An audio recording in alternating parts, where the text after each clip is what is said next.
All right, I'd like to call to order the regular meeting of the City Council of the City of Yuba City, December 20th, 2016, 6 p.m. Roll call. Mayor Cleveland, Here. Vice Mayor Didball. Here.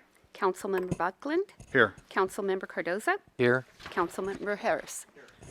Now, could we all rise for the invocation?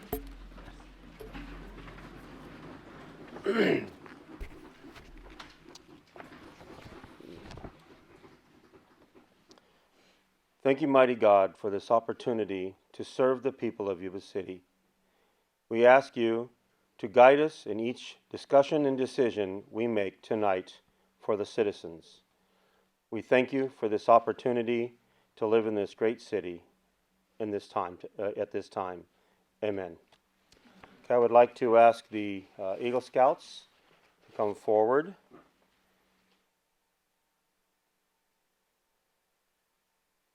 Rice Graham and Cody Respicio. Please lead us in the pledge. I pledge allegiance to the flag of the United States of America and to the republic for which it stands, one nation, under God, indivisible, liberty and justice for all. Thank you. We will have them back up here for another item very soon. Okay. I'd like to have Mr. John Benoit of New LAFCO Director to come forward. Or Benoit. So Mayor, Benoit. Mayor Cleveland, Yes. You can come please, over here. Come on over. Over to Darren Gale. So as Mr. Want Benoit, to be introduced. am I on? It shows a red light. So as Mr. Benoit walks over here, Mr. Benoit is our new Sutter County LAFCO Executive Director. LAFCO is our local area formation commission, and Councilmember Didball sits as the representative for the city on LAFCO, and they look at reorganizations of local government agencies, cities, counties, special districts, school districts. It is an independent organization represented by the city, both cities in the county, and special districts. Mr. Benoit actually serves as the executive director in Yuba County and a variety of other counties, and is very well known in the LAFCO worlds as being a contract executive director. So it's my pleasure to introduce Mr. Benoit here to the City Council, and he'll tell you a little bit more about himself. Well, thank you. I didn't know I was supposed to give a speech tonight, but I'll be very brief because I know you got a packed agenda. That I do have extensive experience in LAFCO as well as land use planning, and I come out of the planning field originally, but I always consider myself a recovering planning director, so that's a good thing. So anyway, Darren explained briefly what LAFCO was. And I'm thinking that at one of our meetings in the near future, we'll go over a total meeting regarding LAFCO, what it is, what it does, how it's formed, the legislative history of LAFCO, and several other things. So anyway, after I was talking to City Manager Kroger a few minutes ago, that it took 3 years to get this job. I don't think I've ever been anywhere where it's taken 3 years to get a job. So anyway, I'm going to leave it at that. And if you have any questions or anything, feel free to call or email or ask anytime. Any comments by the members at this time? My other comment would be welcome on board and look forward to the direction that you can provide for our community. Thank you. I'd like to make a comment. It's been this is a new way they're traveling with the LAFCO in Sutter County. It's always been internally, that I remember, done through different government members. And thank you very much for coming in and starting this new era. Yes, that is a good point. In 2001, LAFCO's essentially became independent. Actually, they were independent in 1965. However, in 2001 was the major change or metamorphosis of LAFCO. And, well, in 2016, it's coming to Sutter LAFCO. Okay, thank you. I just want to say welcome, John. I've already told you that during our LAFCO meetings, but I was on that committee to get you on board. So through all the application process, welcome. Thank you. I'd like to welcome you too, sir. Thank Pleasure. you. I'm looking forward to working with you. Also the same here. Welcome. Be great working with you. Thank you. Okay, thank you. Okay, we got some Eagle Scouts here. The names are Jason Pruitt, which is unable to be here tonight for personal reasons. Then Rice Graham and Cody, I think it's Respicio. I'm hoping that's correct. When he gets up here, he'll be able to correct me. So come on forward, the two that are here.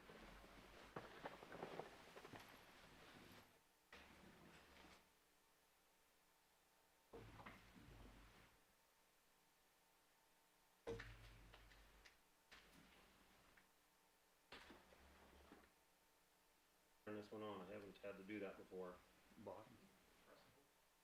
Press and hold. That's the trick. Nice to know. Go ahead and face the group there, people.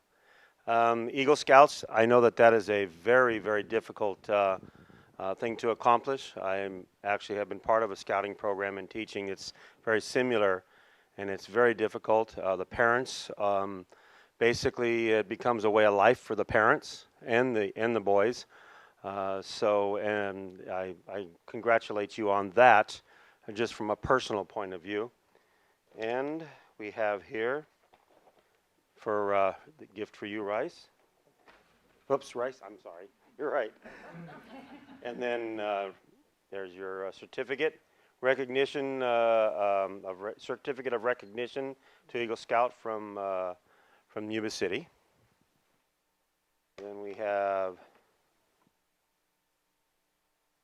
right here. Be right here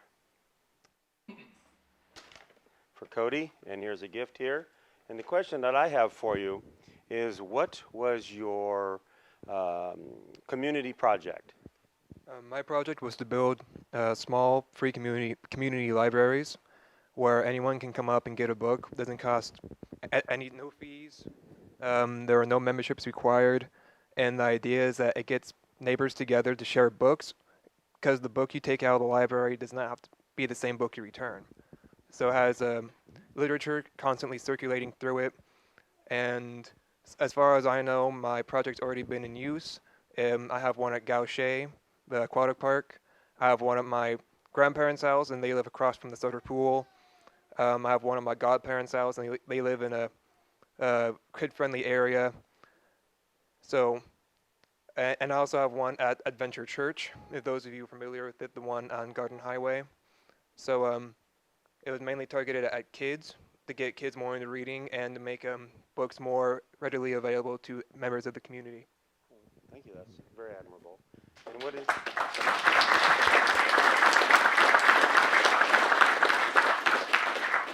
your project?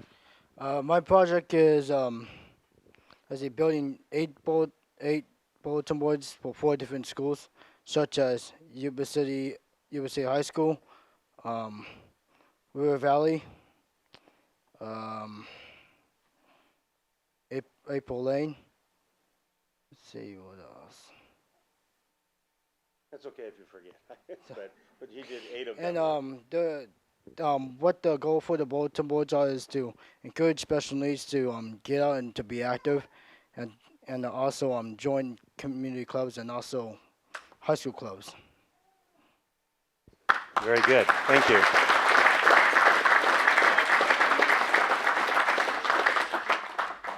While Jason is not here, I'd like to ask you to bring this to him and thank him for us, and hope that he does well for what his personal situation is. So, yeah, what was his project? Jason Pruitt's project was to make a suicide prevention video, and he contacted several organizations. I don't remember the names right now, but it will be shared and broadcast, maybe not broadcasted, but shared and available to all those who need it across the nation. Okay. Very good. That's awesome. Thank you very much.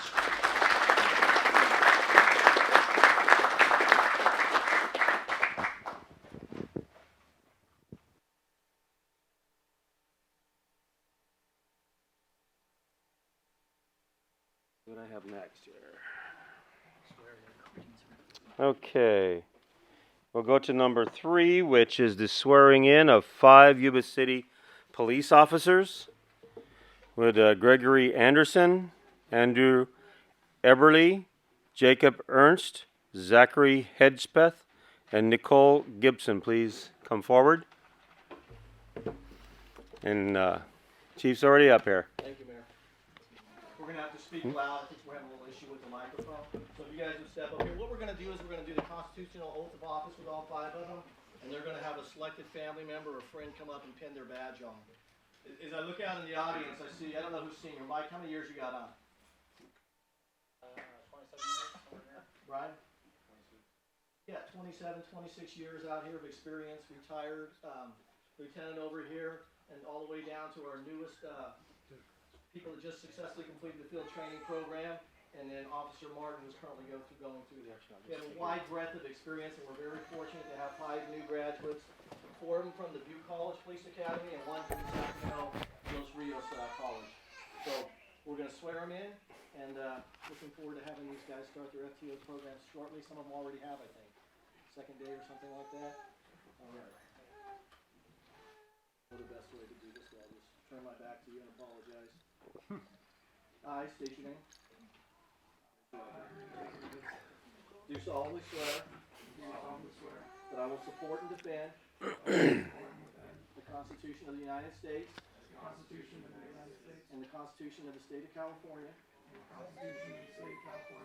against all enemies, foreign and domestic. That I will bear true faith and allegiance to the Constitution of the United States and the Constitution of the State of California. That I take this obligation freely without any mental reservation or purpose of evasion.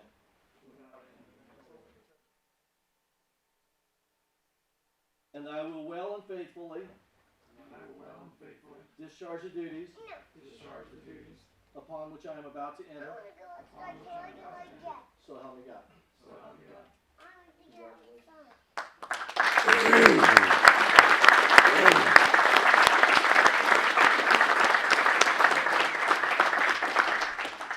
I'm going to quickly introduce our officers, and we'll have a family member come up and pin their badge, and we'll wrap it up.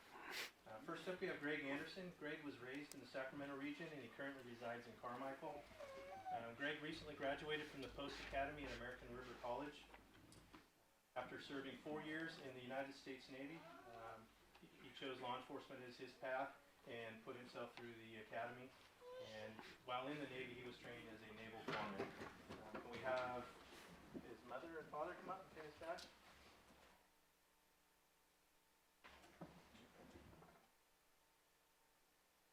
Let's look your photo op as we do this.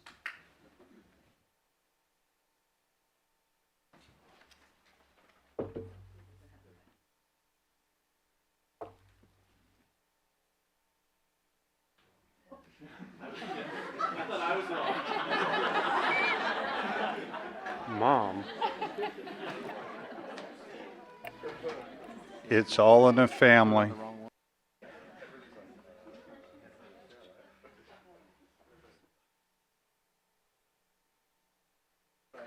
Exactly. Good point.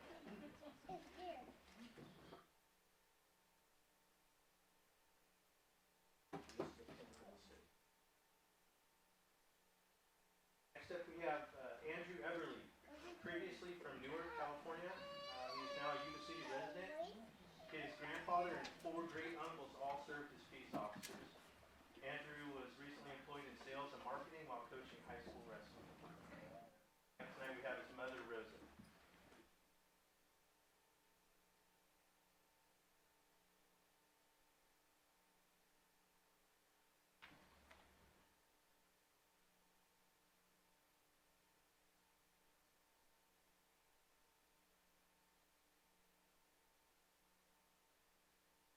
Next up, we have Jacob Ernst. A lot of you may recognize Jacob. We've known him around the police department for a long time since. Jacob was born and raised in Yuba City, is married, and has a young son. He recently completed 4 years in the United States Air Force, serving mostly overseas. Father Charles has been a police officer for 29 years, the last 25 of those with Yuba City Police Department. Coming up tonight, we have Jacob's wife, Kayla, and his son.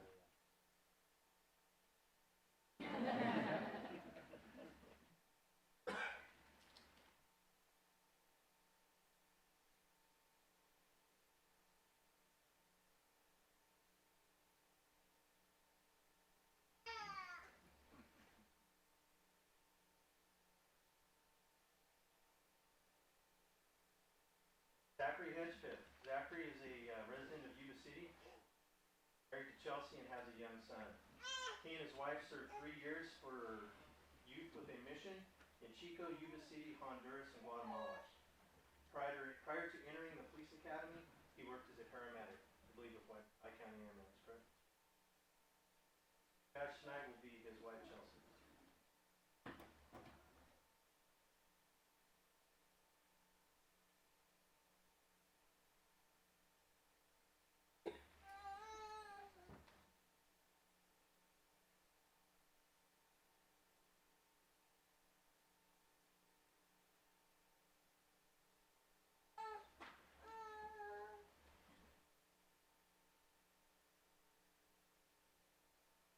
Next we have Nicole Gibson. Nicole is a native of Nevada County who currently resides in Oroville. She is married to her husband Dan, and they have a son together. Prior to entering the police academy, she worked as a husband Dan's going to pin her badge.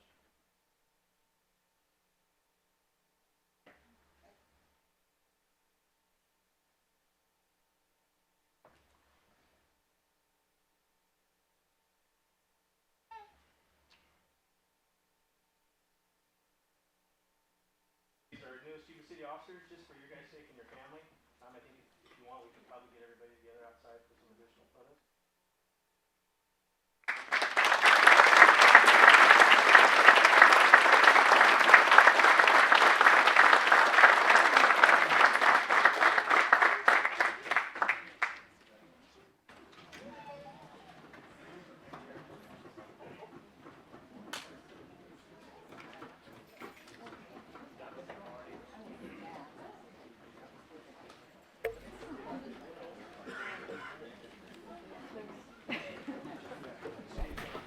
All I can say, that's a lot of family support.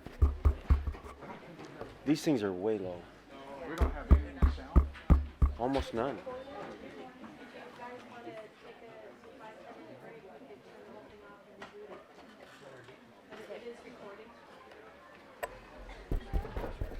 They're not working, though. You're getting it good? Yeah, it's just the house speakers aren't working. Okay. Okay. Thank you. Time to remodel. Mm. We still need to turn them on when we talk. Yes, please. Yes.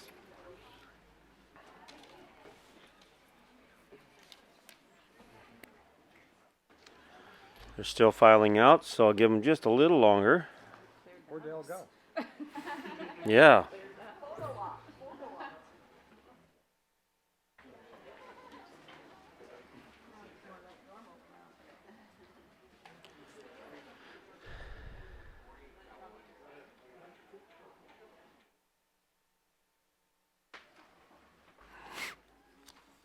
Okay, we're going to move on to public communication. You are welcome and encouraged to participate in this meeting. Public comment is taken on items listed on the agenda when they are called. Public comment on items not listed in the agenda will be heard at this time. Comments on controversial items may be limited, and large groups are encouraged to select representatives to express the opinions of the group. Written requests. Members of the public submitting written requests at least 24 hours prior to the meeting will be normally allotted 5 minutes to speak.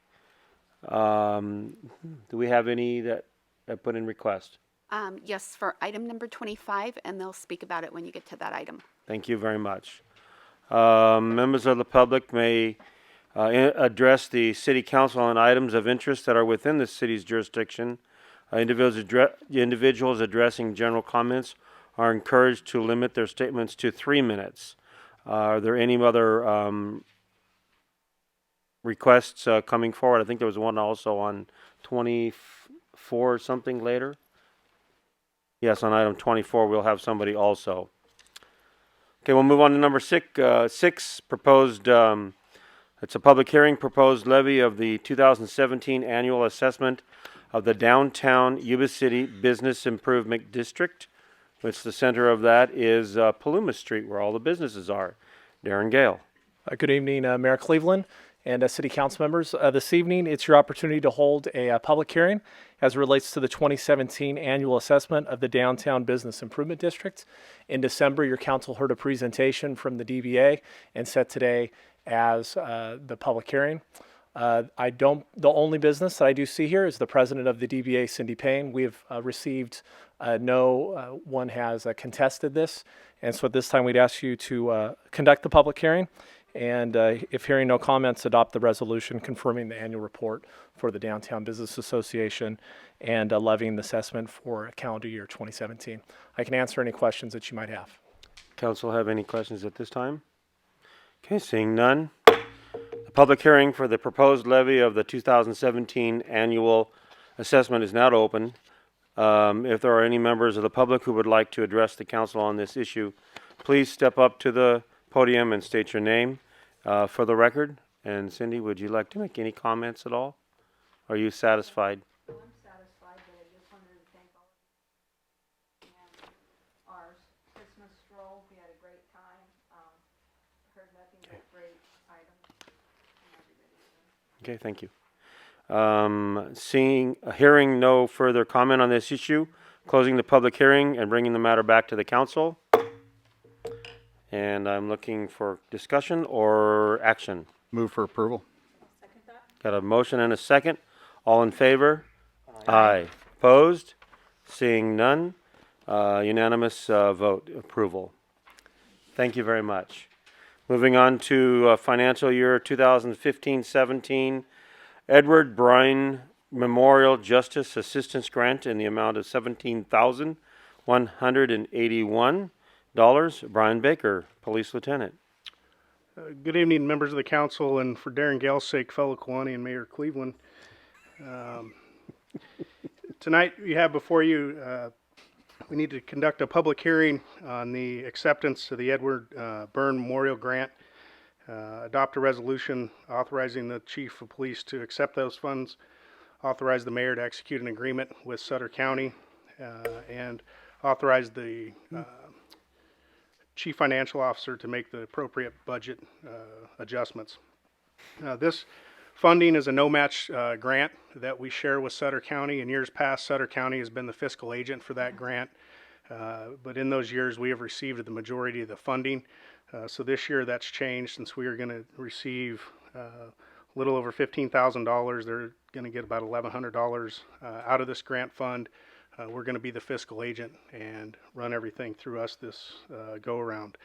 We're going to use these funds to continue to pay the rental fee and maintenance fee on the interoperability vault in the Sutter Buttes, and that's a gateway that we can open up natural disasters.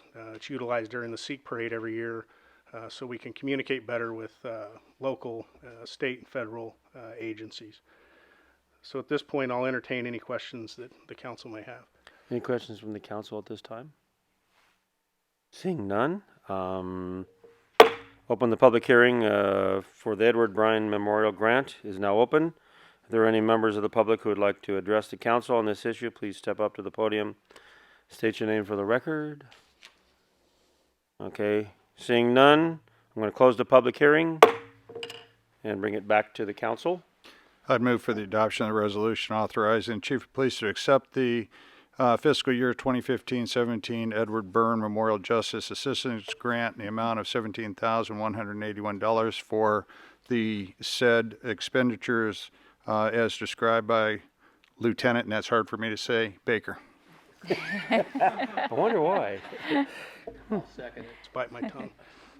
And I have one that's- more thing, Mayor. I failed to address. It was pointed out I made a typographical error in the resolution point that the county will not be the fiscal agent. It will be the city. So. We've made that change already. Okay, having a, I second it. okay, a first and a second, all in favor? Aye. Opposed? Seeing none, unanimous vote forward. That's 2 for 2. Good job, fellow Kawanian. Let's see. Moving on to number 8. Purchase of 5 police traffic motorcycles and related buyback agreement. Jim Runyon. Good evening, Mayor, Council. Good evening. A little bit louder. Oh. Okay. Begin to All right, the purposes of this is for the purchase of 5 police traffic motorcycles and the related buyback agreement. There's 3 recommendations. One is to award the purchase of 5 Harley-Davidson motorcycles to Yuba City Harley-Davidson of Yuba City, California, in the amount of $88,337 by finding that it is in the best interest of the city to do so, and approval of the related buyback agreements. Number 2 is to award the purchase of 5 Bluetooth wireless microphone kits to PVP Communications of Torrance, California, in the amount of $8,889 by finding it is in the best interest of the city to do so. And the third one is to approve a supplemental appropriation from the Vehicle Replacement Fund to account 6610-69401 for the total amount of $97,226. As stated, the fiscal impact is $97,226 from the Vehicle Replacement Fund. Replacement funds in the amount of $34,831 have been accumulated for these motorcycles. The remaining $62,395 will come from the pooled Police Department Vehicle Replacement Fund balance. So a little bit of background on this. In 2003, the city entered into its agreement, its first purchase agreement with Guederas, which is now Yuba City Harley of Yuba City, to acquire motorcycles for the police department with a buyback clause. The buyback clause obligates Guederas to buy back the motorcycles after a specified term at a predetermined price. Over the years, as the retail price of motorcycles and retail environment has evolved, so has the buyback agreement, and at present the agreements have the city retaining the motorcycles for 3 years with a buyback at the original pre-tax base price, less a discount of $4,500 per motorcycle. Motorcycles continue to be an asset to the police department for use in traffic enforcement and collision response. The police department worked closely with finance and fleet maintenance staff researching this purchase. The proposed 3-year buyback amount is the initial purchase price, excluding taxes and fees, minus $4,500 per motorcycle. Staff continues to review the financial soundness of each buyback agreement and compares it with other purchase options, and currently this agreement with Yuba City Harley-Davidson remains the best available value for fielding police motorcycles. In the 2013 agreement, extensive research was done, and the current agreement was the best available for cost, in addition to being a local vendor. Guederas Harley-Davidson has since been bought out and is now called Yuba City Harley-Davidson. The new owner is willing to honor the same contract and renew it for a buyback on the 2017 motorcycles. The buyback will take place within or about December of 2019 for $4,500 less than the original purchase price, not excluding taxes and fees. This agreement keeps the city with a local vendor and saves the city the hassle of dismantling the current motorcycles and selling them to the public. The total buyback from the current 2014 motorcycles is $55,750 or $11,150 per motorcycle. In the past, other local vendors have not been willing to work with the city in this manner and have not been willing to outfit the motorcycles with the appropriate equipment, thus relying on a third party to outfit them properly. Additionally, our current motor officers are familiar with the Harley-Davidson motorcycles and would like to continue using them. The proposed contract allows the city to purchase 5 new 2017 motorcycles and provides the option to sell them back to the dealer 3 years later and purchase 5 new 2020 motorcycles. The new contract includes a set hourly charge for maintenance on the motorcycles of $85 per hour with a flat fee for scheduled services at $1,000, $5,000, and every 5,000 mile increment after at $360. A new contract is signed for each motorcycle. A copy of the buyback contract was attached to this report. The difference between the contract award amount and the supplemental appropriation requested will be used to purchase motorcycle Bluetooth microphone equipment. This current technology allows officers to have no cords attached to them while riding. This is an officer safety advantage that has become available in recent years with technology advancing. PVP Communications is the sole manufacturer of this particular equipment. Therefore, the purchase is being made straight from the source. There are other systems available out there that the officers researched, but this was the one they found that worked best for them. All equipment will be installed by the dealer or their subcontractor prior to delivery. A 3-year buyback agreement allows us to sell back the motorcycles prior to the factory warranty expiring, which eliminates repair costs, excluding normal wear and tear items such as tires, brakes, and scheduled maintenance. No funds were allocated in the 2016-17 budget. A supplemental appropriation is needed to fund this purchase. The current contract obligates the dealer to buy back the motorcycles, barring any deterioration other than normal wear and tear, for the agreed amount on or about October of 2016. The contract could be voided if the city chooses to retain the current motorcycles any further. So as stated, the fiscal impact was $97,226 from the vehicle replacement fund. Replacement funds in the amount of $34,831 have been accumulated for these motorcycles. The remaining $62,395 will come from the pooled police department vehicle replacement fund balance. The alternatives are to adopt the recommendations with amendments. 2, to defer purchase of new motorcycles. 3 would be to request bid process for different manufacturers. The recommendation is to award the purchase of the 5 Harley-Davidson motorcycles to Yuba City Harley-Davidson in the amount of $88,337 by finding it that is in the best interest of the city to do so, and award the purchase of 5 Bluetooth wireless microphone kits from PVP Communications in Torrance, California in the amount of $8,889 by finding it is in the best interest to do so, and to approve the supplemental appropriation from the Vehicle Replacement Fund in the amount of $97,226. Thank you very much. Any comments? To the mayor. Yes. These are just comments. I don't have a lot of questions because I'm very familiar with the process. As in 2006 was our first purchase of motorcycles, something that I was engaged in with the police department as the individual running the traffic unit. But we've always been pleased to be able to deal with our local vendors. First, it was Kawasaki here in Yuba City, and those motorcycles ran until 2003, of which they were a great asset to the department. But in dealing with Joe Guidera, Kawasaki wasn't, stepping back, Kawasaki wasn't interested in engaging in a buyback program with us. They would just prefer that we ran the motorcycles until they dropped on their face and then turn them in for, $500 or whatever they were worth at the end. Joe Guidera stepped up to the plate in 2003 and offered to engage in a buyback program. It's been a key component to keeping the motorcycles in top running condition here in Yuba City. It's an officer safety issue to be able to replace these motorcycles on an ongoing and continual basis.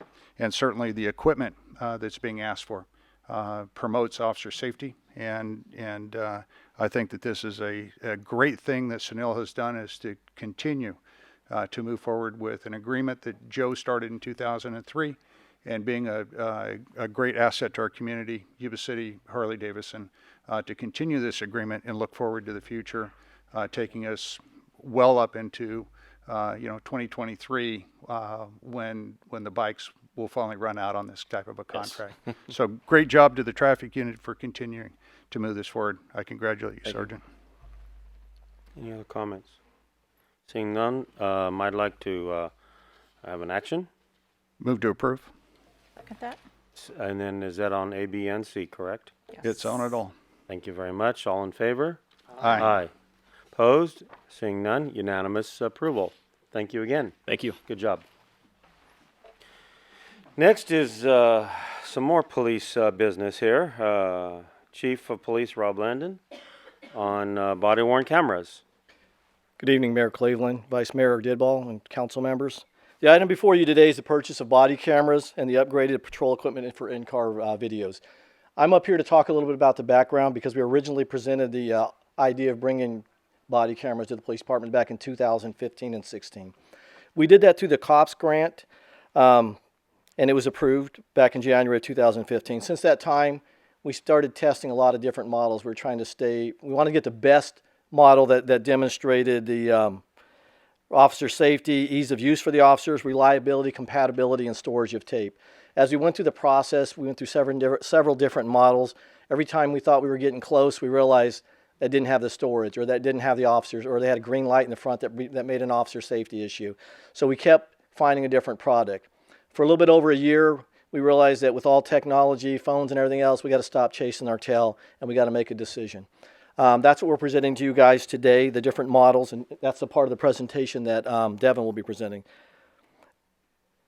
He's going to explain the choice, but I wanted to remind the council the reasons for the body cameras moving forward. So I wrote down 10 items, 10 of the reasons. Number 1, video recordings protect officers from unfounded complaints. Number 2, it gives us the opportunity to preserve evidence from field interviews. They sometimes give the jury an eye view of the officer's perspective. They give the department an opportunity to review critical incidents for improvement, to see if we did something wrong, or if not necessarily did something wrong, but if there's something that we can do better, what we did right and what we can continue to improve on. They give the ensure accountability when an officer's conduct is called into question. They can be used to immediately exonerate an officer in a high-profile case. They do not have many moving parts. They're easy to use. They go with an officer to a scene, unlike the car videos. The car videos that we currently have, we park them in a spot, and we hope that the incident unfolds in front of the car. It usually doesn't, so we're stuck with just the video record, or the cassette type recording of it, just the voice. The cost of the units are minimal compared to the possible litigation savings. We went to a NCCSIF, who is our self-insured fund, recently, a meeting, and they talked about Paradise, who's been using it for a lot of time. In this case that was very specific, a bad one, everybody knows about, I won't get into that, but the good one was a lady who complained about how unprofessional the officers were at a bar scene. She went there, the officers were called out. She said the officers called her every name in the book, grabbed her, threw her to the ground, pulled her hair, and did all this other things to her. The lieutenant at the scene, at the police department, when they made the complaint, pulled out the video and said, let's review the video, which showed the officers being totally professional, doing everything they should have done, calling the lady ma'am all the way through the process, never touching her at any point in time, and making the arrest with a minimal use of force. She immediately dropped the complaint and any hopes of making the suit after that because the evidence was there. And I'm not guaranteeing you that's going to happen every time because they are technology. But I'm just saying that the opportunity is there for us to have the ability to capture a lot of these events. We have a choice sometimes. There's going to be a camera at every single scene we go to. Just like we know when an officer goes to a scene, there's a gun at every incident. And it's usually the officers, but sometimes it's not. We know in nowadays technology, when we go to an incident, there's going to be a camera there. And it's not always going to be ours. And we need to take advantage of that because when a person starts a camera usually, and you'll see that in many of the high-profile cases like a shooting, the minute they activate the camera is after the shot happens. That's not what the officers, that's not what comes into question. It's not that the shot happened or that the person died or was injured. The point was, why was the officer there? What caused them to lead him to this situation? And that's what the body camera gives us the opportunity. It'll capture the event from the moment that the officer steps out of the car until the incident is complete. We're hoping to capture that, and this gives us that opportunity. Another thing that, as we go through this, is that our NCCIF, which is the insurance entity again, is also trying to push this on everybody. I don't mean push it. I mean they're trying to, they want everybody to have the cameras. They realize the value of it, so they're actually giving the department $6,000 towards the purchase. And that's just give or take. I think Devin's got the exact figures. We realize these are going to require training and realistic expectations. The bottom line is it's a tool, but it's a valuable tool. And at the YC Police Department, Yuba City Police Department, we need to stay at the forefront of innovation. That's what we want to be known for. We want to make sure that our officers stay professional, but we also want to document it when people are calling us into question, because I have no doubt that 99.9% of these officer accusations as they arise will prove to be unfounded, and these cameras will help us do that. So with that, I'm going to bring Devin up to the front and talk about the other portion of this. Mayor and Council. Staff field tested 3 different versions of cameras, Wolfcom, ViView, and Data 911. Something that became apparent almost immediately was when you record the video, there's no place to label what's going on, what you're recording. And so oftentimes later on, trying to find a particular video for a particular incident became rather challenging.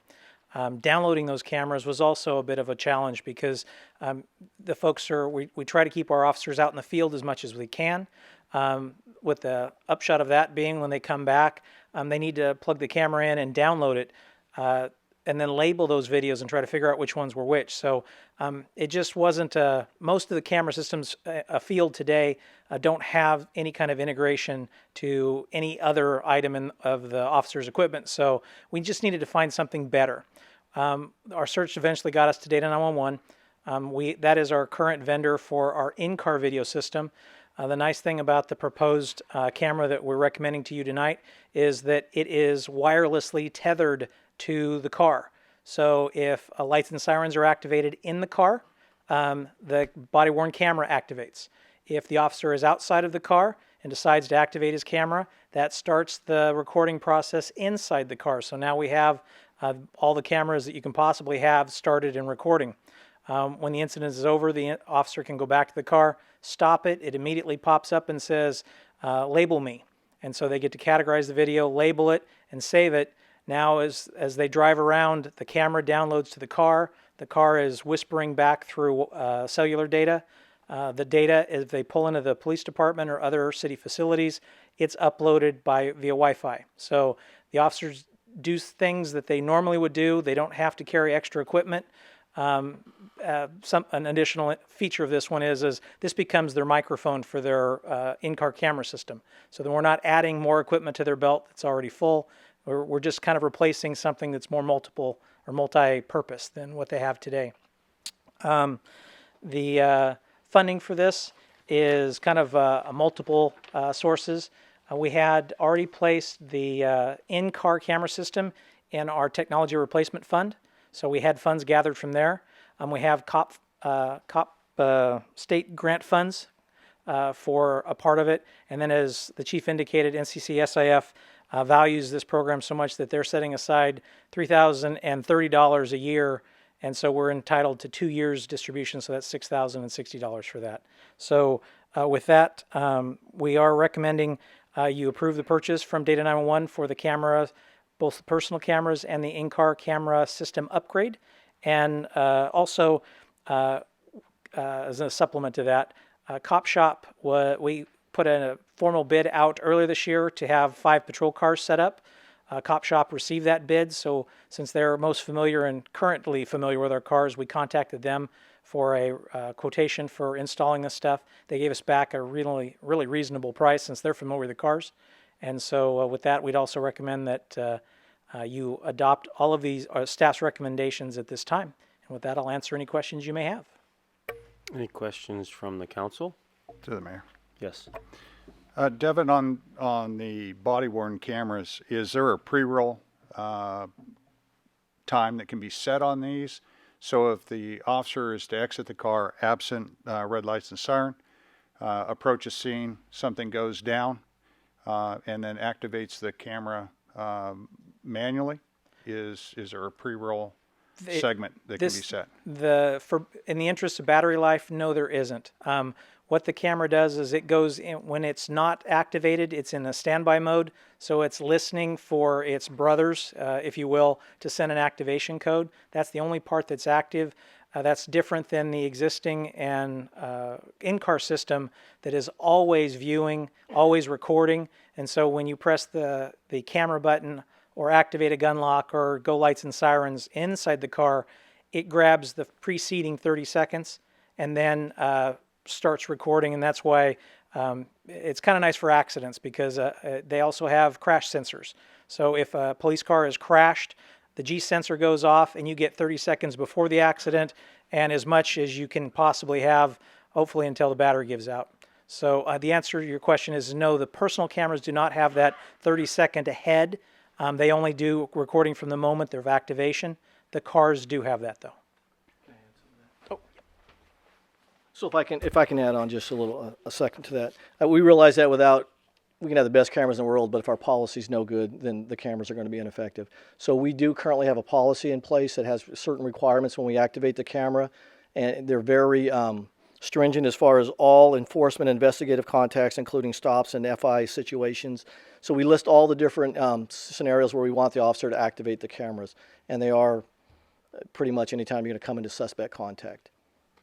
The only reason I bring it up is the Stockton chief was just recently in the news answering some questions regarding the current technology, and they were looking at a product that also has a holster switch in it.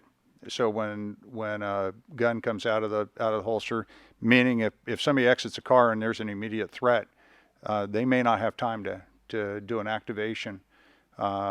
And that this switch system would then turn on the camera. So, and he talked, I think they use ViView down there, but his interest was not necessarily in the fact that it had pre-roll, but there was some things to compensate for officers that were distracted, in being able to activate quickly, and then also to address the officer safety components. I think what you've described is a great asset as it links into the current system. I think that's great, but once again, hopefully they can progress this equipment along and have upgrades to it in the near future. Any other comments or questions, Council? Yes, push button.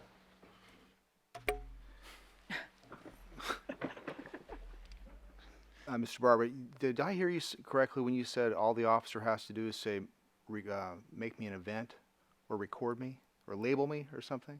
No, what happened? When the officer was done recording, he goes into the patrol car.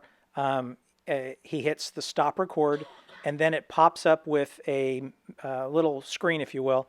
You get your chance to label the incident number. If you call dispatch and get that, you can also categorize it as a misdemeanor stop, a traffic stop, a felony stop, and because all those categories have different retention times. And so they label it there, they say save, and that's the last the officer actually has to do anything with it, because now it loads up into our storage server, and our PIO person, if it's requested by the DA, goes out, grabs it by the incident number, burns it to disk, and sends it off. And Chief, you did say there is for an FI situation that's going to be automatically activated as well, or the officer would do that manually. The officer would activate it, yes. And if they hit say the rear ambers or something, that'll come on. If they hit any lights, it activates. All right, perfect. So it sounds to me like with the interoperability with your current camera system, it's going to be almost a no-brainer to choose them, because it's going to be so much easier to streamline. And I have a little bit of experience with these things too, and I can attest the fact that you're right. And 90+% of the time, it exonerates our officers in a complaint situation, which is outstanding. It makes paperwork and time easier for the office as well, which saves money. We don't even know how much yet, but it's quite a bit of time is money. So good job. Thank you. Any other comments? The only one I would have is, it sounds like Data 911 has been planning this out, trying to get ahead of the curve on everybody and at least do the best product that's out there. And so thank you for moving us one more step into the 21st century, as that is our goal, is to get the best that we can possibly afford that helps us to serve the community and protect them. Thank you. Thank you. With that, I need a motion. I'll make a motion to go ahead and authorize the purchase of the body-worn cameras, along with the approval for the installation of the in-car equipment and the approval of the supplemental appropriations for the technology replacement fund. Okay, second. Second it. Okay, got a first and second. All in favor? Aye. Aye. Opposed? Seeing no opposition, unanimous approval. Thank you very much, Chief. Mayor, if I can interject just. Absolutely. And I'm sure the public would be interested in knowing this, but the old water tower downtown Yuba City was state of the art in 1956 when the red light would come on top of the tower, and officers would go to a call box to pick up the phone and call dispatch to see where the call was at. And then shortly after that, they went to radios in cars. I mean, who knows where we're going next? Hovercraft? Yes. Wait a minute, you weren't there then? Oh, okay, stories, okay. Thank you very much for that history. That is neat to know, those little tidbits.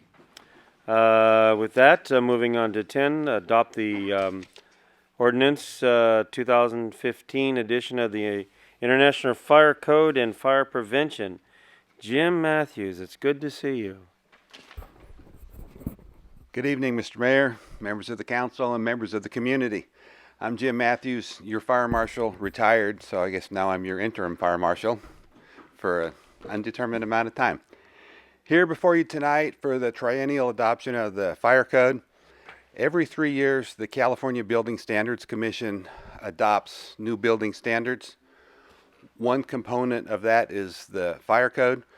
I need to give you a little bit of background, but I don't want to give you too much because I don't want to take anything away from the next item, which is the bulk of the Building Standards Code, but you have to have some understanding to do mine. So every 3 years, the Building Standards Commission reaches out and reviews primarily building standards codes developed initially by the International Code Council. Then various state agencies. So in the case of the fire code, the California State Fire Marshal's Office reviews that international fire code for its relationship with the California Health and Safety Code, primarily to make sure it works well with the excuse me, I'm a little sick tonight, with the existing statutes in California, and then makes recommendations for any changes, for any upgrades.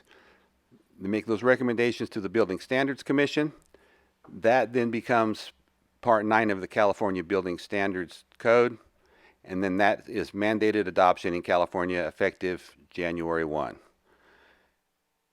One of the things that's really different about the fire code from the remainder of the building standards codes is the fire code also has components that are operational and maintenance type issues where the other codes don't have that. So because the building standards code only contains building standards, the State Fire Marshal's Office and then the Building Standards Commission only adopted the portions of the fire code that were building standards. So that leaves us then with components that unless we adopt them, we don't have those tools to be able to use them to protect our community. So the piece that's left that we're asking for to introduce the ordinance tonight is the remainder of the code that is not mandated in California. So with that bumbling story, I will request that you introduce the ordinance and waive the first reading, and I will attempt to answer any questions that you have. Any questions or comments from the council? Well, actually, I do have something regarding bullet point on the analysis, number 2. The permit, the sale of Safe and Sane fireworks. Now, it does not have to do with Safe and Sane themselves, but the wonderful, massive displays that we have throughout our community that are very pleasing to the eyes, but are illegal, extremely, and very dangerous. We have had a few fires, roof fires and odds and ends over the last few years with those displays being put out there. And is there any thing that we can actually start to move forward with the help of, let's say, the people from TNT that have done in other communities to try to tighten up on this, put some teeth into some ordinances, do some changes to, I don't want to say eliminate those, but curb them, do something that we can actually have lasting results? That's a challenging dilemma that we have. The only relationship, frankly, between Safe and Sane fireworks and the unlawful fireworks are the fact that they're fireworks.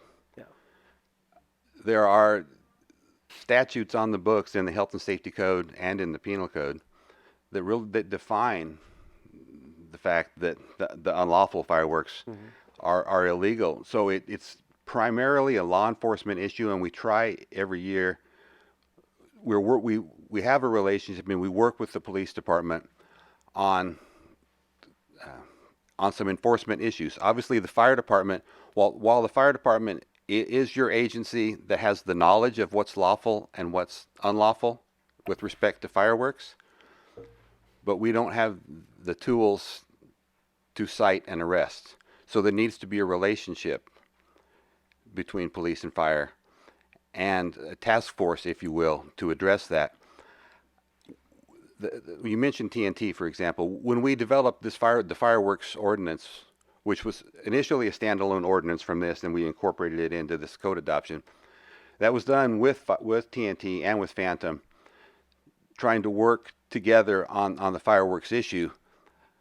And while we inspect every single fireworks booth in the city every year to make sure that the type of fireworks they're selling are actually safe and sane and legal in California, there has never been an incident, and in my whole career here and the previous place I worked, never a situation where we found fireworks in a booth that were not legal in California. So, wow. Well, it's an issue that we absolutely need to address. It's extremely frustrating, but it's truly not something that the fire department can solve. Thank you for the information and for comments. Through the mayor, I mean, we opened up the fireworks discussion, and being a patriot and one that likes to see visual displays, patriotism, I also am quite perplexed with the range of time that we have for the display of said fireworks. And I think it would be simple in a city like this, absent a moratorium on public display, that we limit the time period in which safe and sane fireworks can be ignited. It would be simple to say that it gets dark at roughly 9:15 at night, and by midnight people should be done. I'm quite honestly sick and tired of worrying starting on about June 30th all the way up to, I believe, July 31st, when someone may ignite an aerial display for their own satisfaction over various types of roofs, neighborhoods, and quite honestly, it's a safety issue, not only for human beings but for animals in our community. And I think that we need to seriously look at curbing in some way, and it's not all on the fire department. It's on the citizens of Yuba City to be responsible enough to abide by that. And I would certainly, as we take steps forward, certainly be willing to look at various ways to curb, again, public display, and certainly attack the unlawful fireworks. Well, I don't necessarily want to open up a can of worms here. I do want to, in the state of California, safe and sane fireworks are legal to display any day of the year, and safe and sane, unless the local jurisdiction shrinks that time. There's June 28th to July 6th is the only time you can sell or purchase them in California. And I don't think we've had an incident of safe and sane fireworks causing a problem. It all boils back to the unlawful ones. And so while I too am very sick of all of that, we need to get a handle somehow on the unlawful fireworks. If we can get a handle on that, and frankly, if we can get some arrests and some prosecutions, because some of these can be prosecuted at felony level, if we can get cooperation between police and fire and the district attorney's office, we can get some felony arrests and prosecutions, and I believe our problems will start going away. Okay. One more thing I need to point out. I was made aware at 1:30 this afternoon of a letter from a local engineer wanting to has had some concerns about a portion of this, of the fire code adoption relative to the fire sprinkler ordinance that's been in place since 1992. The letter was read to me over the phone, so I have not read it myself. So the chief and I are going to meet with the engineer in this interim time period and find out what the concerns actually are. Okay, between the first and the second reading. Yes, but that particular piece has been in place unchanged since 1992. Okay. It served this city very well. Thank you. Chief, did you have any? Okay, you were kind of moving. I wasn't sure. Now, are there any other comments from council members? And I would like to thank Councilman Buckland for heading the direction he did, because that was my indirect implication of a direction that I would like, basically, hopefully, the staff and other members of the council to move towards, is do some research and find out what we can start to move forward with on this. So I guess that's an informal request or public one for that direction. With no other comments, I'd like to have action.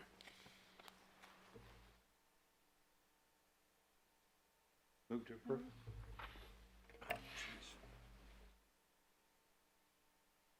Okay, and then waive the first reading? Waiving the first Part reading. of the, okay.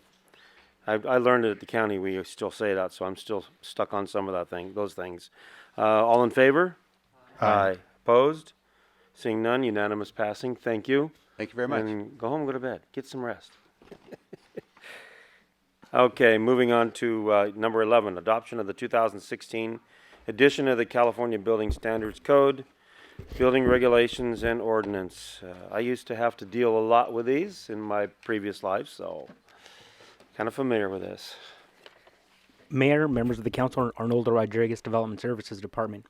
The item before you is the introduction of an update to the City of Yuba City building code from the existing 2013 building code to the 2016 building code.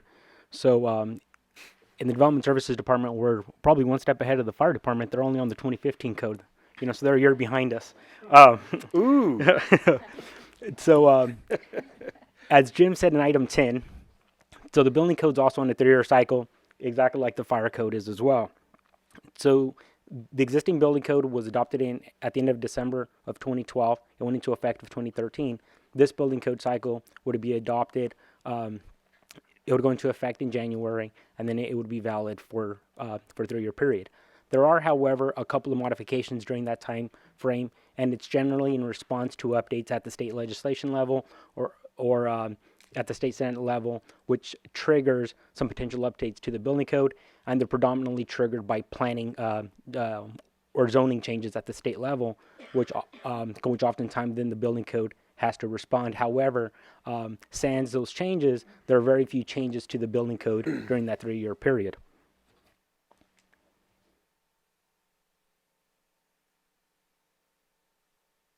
I don't know if it's on.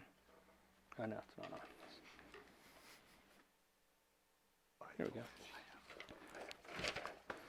So the key changes are primarily to update, to reflect contemporary building practices, changes in technology and building materials. And with that being said, should the city not take action on the adoption, the new code actually does go into effect at the state level. So the primary reason that we're bringing the item to you is just to make certain that our building codes at the city level reflect contemporary practices at the state level. A couple of noteworthy changes from the building code. The maximum height for accessory buildings, again at the state level, is going to be changed from a 2-story maximum to a 3-story maximum. With that being said, though, there are local zoning laws that would still mandate in terms of setbacks and height requirements and everything else. So again, so only because something's permitted at the state level, that does not simply state that local land uses can be ignored. So with that being said, any project that comes before the planning department, both the building department have to review it, as does the planning department to ensure that it does comply. So we can't get a 3-story garage in the back, and above your neighborhood, correct? Correct. The tiny house rule. So the minimum habitable room area requirement of 120 square feet per habitable room is going to be eliminated. And then also there's also a change that would mandate that new single-family homes, duplexes, and townhomes be built to accommodate electric vehicle charger installation stations. So, and Yes, through the Councilmember. mayor, and on that, I have a couple of questions, and that is, what does it mean to be ready for charger installations, and what's the power requirement that they're setting forward on that? It has to be wired to accommodate electric vehicle charging stations. It doesn't imply that the actual charging station has to be constructed. And it is a 220, and I'm looking at the chief building official, Mike Campos. Is it?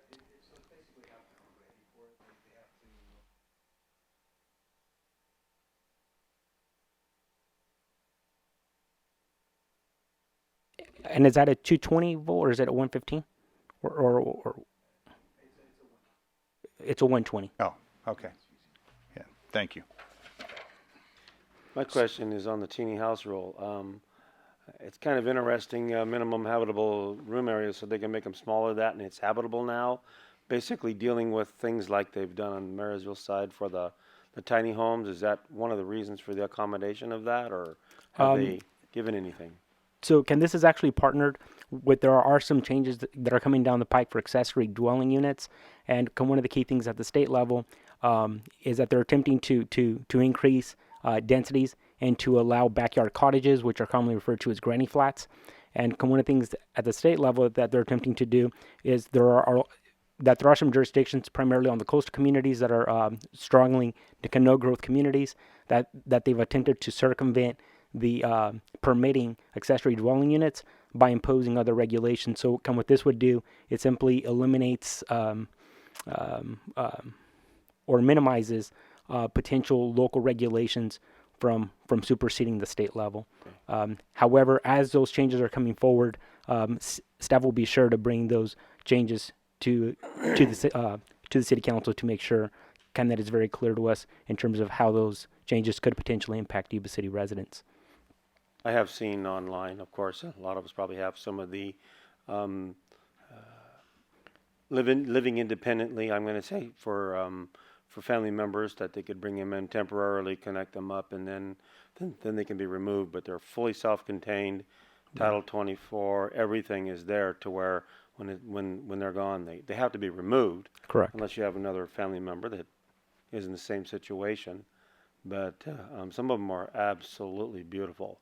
Well Right. accommodating. They have the health and safety stuff. They have the contacts for police, fire, doctors, everything. So hopefully these types of units will not be too restricted in some of those areas where they don't want that kind of growth. So thank you. Correct.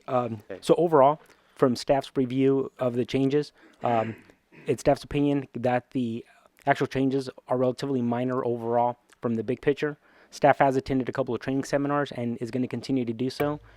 As projects come into the city, staff will typically sit down, come with either local architects, engineers, or the designers to make sure that everyone's on the same page.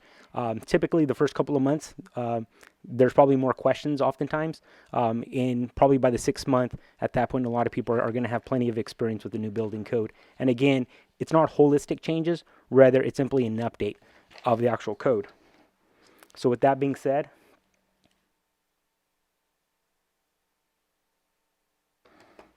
staff is recommending that the council introduce the repealing and the reenacting of Title VII and appropriate chapters of the Yuba City Municipal Code titled Building Regulations and waive the first reading.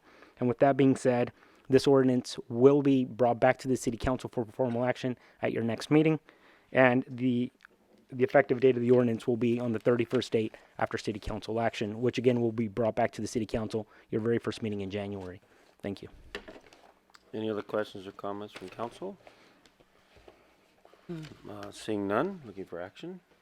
Move to approve. I'll second that. Okay, got a first and a second. All in favor? Aye. Opposed? Seeing none, it's unanimous decision. Mr. Mayor? Yes. I just wanted to note, as noted by Arnaldo Rodriguez, that we do have our interim chief building official, Mike Campos, in the audience. Mike's been serving in that role since about July. Mike's been with the city how many years? 13 years. We're very fortunate to have him with us. He's been doing a very good job on the interim role, and he'll be competing for the position as well. So Awesome. just wanted to recognize him as being here this evening. Thank you. Thank you for catching that for us. Thank you. Okay, moving on to consent calendar. All matters listed under the consent calendar are considered to be routine and can be enacted in one motion. There will be no separate discussion of these items prior to the time that the council votes on the motion unless members of the council, staff, or public request specific items to be discussed or removed from the consent calendar for individual action. There has been a request to remove, let's see, number 16, or bring to pull it off, so for separate consideration. So I'll look for a motion for the other items, please. Got a motion? You have a second? Second. Motion and a second. All in favor? Aye. Opposed? Seeing none, that's unanimous. Okay, staff? So, Mr. Mayor, with regard to item 16, it concerns the minimum wage staff report and resolution. As much as I encourage staff to look toward the future, I think they look too far into the future and put in the 2018 rate rather than the 2017 rate. So the good news is rather than $11 an hour, it will be $10.50 an hour. So you have an amended resolution before you to reflect the appropriate amount. Thank you. So with the amended resolution in place, any discussion? Seeing none, looking for an action? Move to approve. Got a motion? Got a second? With Manny? All in favor? Aye. Opposed? Seeing none? When I first saw that, I was concerned. I didn't know if I was going to make payroll this week, you know. But at 10:50, I'm good. 10? Yeah, okay. Wow. Moving on to general items. Number 20. Final financial report for fiscal year ending June 30th, 2016, presented by our illustrious Robin Pertagna. Good evening, Mayor and members of the City Council. Tonight, I am bringing you the final financial report for fiscal year 15-16. Our fiscal year ended June 30th, 2016. First, I will review the results of operations during the fiscal year with the general fund, and then I will get into the results of both the water and the wastewater funds.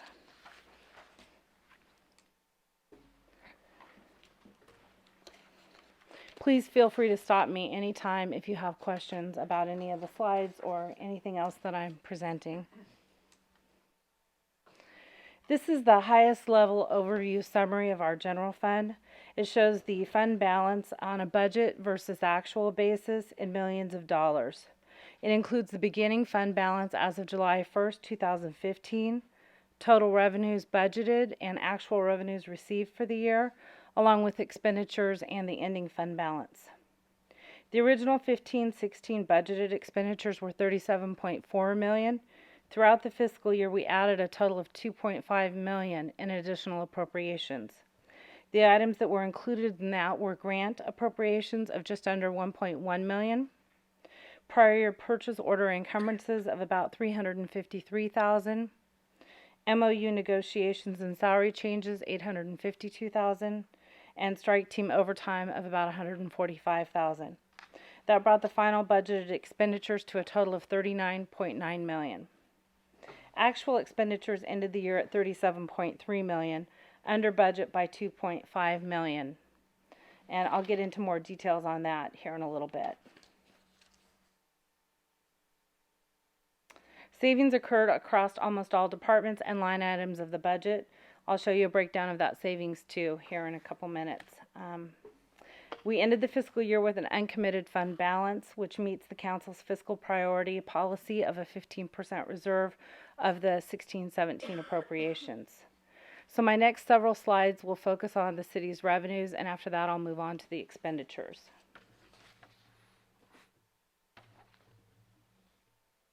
Sales tax is our #1 revenue source for the city's general fund.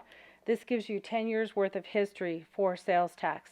Covers fiscal year 06-07 all the way up through fiscal year 15-16. You can see the trends over that 10-year period. I'll be showing you this for the top 8 revenue sources within the general fund tonight. It's interesting to see that gross sales tax revenues for fiscal year 06-07, and then they declined through the recessionary period and begin recovering in fiscal year 10-11. Fiscal year 15-16 does include a one-time cleanup payment received from the state as it relates to the triple flip of just under $824,000. So the 15-16 total of $13.25 million is slightly inflated on a go-forward basis. This is the quarterly sales tax on a cash basis when we compare the most recent quarterly data with the same quarter of the previous fiscal year and show the increase or decrease over time. You can see that for the period of 16 quarters, we only had 2 quarters that were actually down.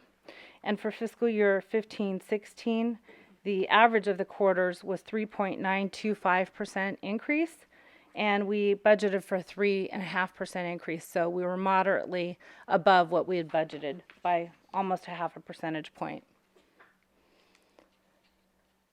There's always fluctuations in what we receive on a cash basis from the State Board of Equalization that gets direct deposited to our bank account on a monthly basis, and the actual audited data that comes from our sales tax audit, or HDL, that shows us where, when the cash catches up with any abnormalities with their reporting, if somebody misses a payment or makes a double up payment, that's the adjusted basis that you see on here.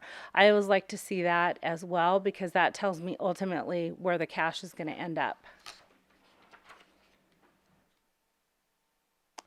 This is our second highest general fund revenue, our property taxes.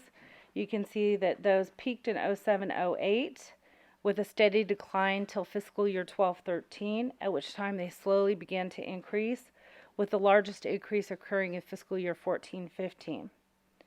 As it currently stands in 15-16, we're still $750,000 below where we once were.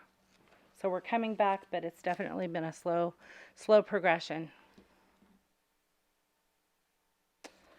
This is very interesting information to me. I know it's small on the screen, but you can see the trend line. It's the annual sales history for single-family dwellings in Yuba City, going back to 2001 up through calendar year 2015 with the first quarter of 2016 data. It's just interesting to see the trend line, and our property tax follows this trend line as well, because as home prices go down, so do our property taxes. So I like to show you this every year as well. Our franchise fees over the past 10 years. This shows a smaller decline during the recession and steady increases since fiscal year 11-12. In 15-16, the year-over-year increase was largely attributable to Comcast.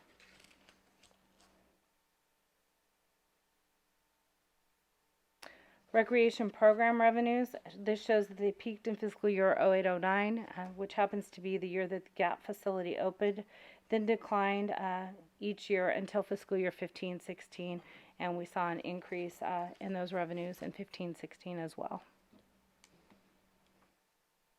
Building permit revenues. You can see a big decline over time, and then a nice higher level in the most recent past 3 fiscal years, including the current year. Quick question on that building permits. That looks like it coincides with when the specials were going on for solar. Solar permits definitely caused an increase in our revenues. That's about the year they really started pushing the specials from the federal government and state and things. So yeah, we've had a lot of incoming building permit revenues from solar projects. okay. Business license tax revenues showed a small dip, and then growth has occurred every year since fiscal year 10-11.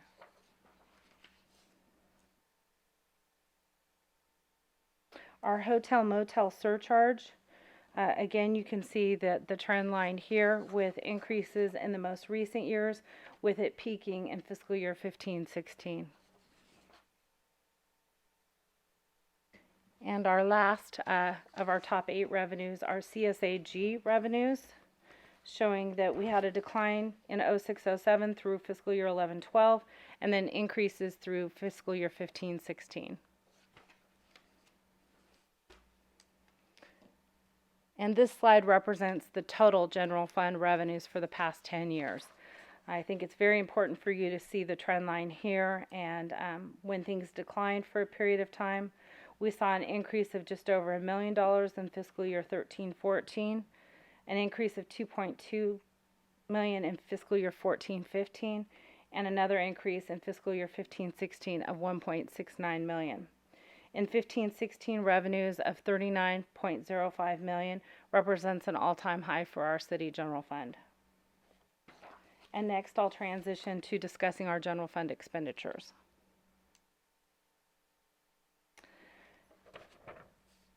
Let me correct myself. This is actually citywide. This is not just the general fund salaries and benefits. I wanted to show you the trend line on a citywide basis for salaries and benefits and some of the benefit items. So this is citywide expenditures for salary and benefits, showing that we declined for a period of time when we had furloughs in place, and that those are now most definitely on the uptake, and they would be significantly higher if it were not for the vacant positions that we have citywide currently that we're in the process of filling. This is the same information on a citywide basis, but it's just salaries with no benefits. So you can see the salary component that's actually dollars in our employees' pockets. Total employee benefits, and I think this is interesting because it shows that over time, benefit costs have been on the rise. It shows a small reduction for fiscal year 15-16, but again, that's attributable to vacancies. The vacancy savings is significant. We track that on a quarterly basis.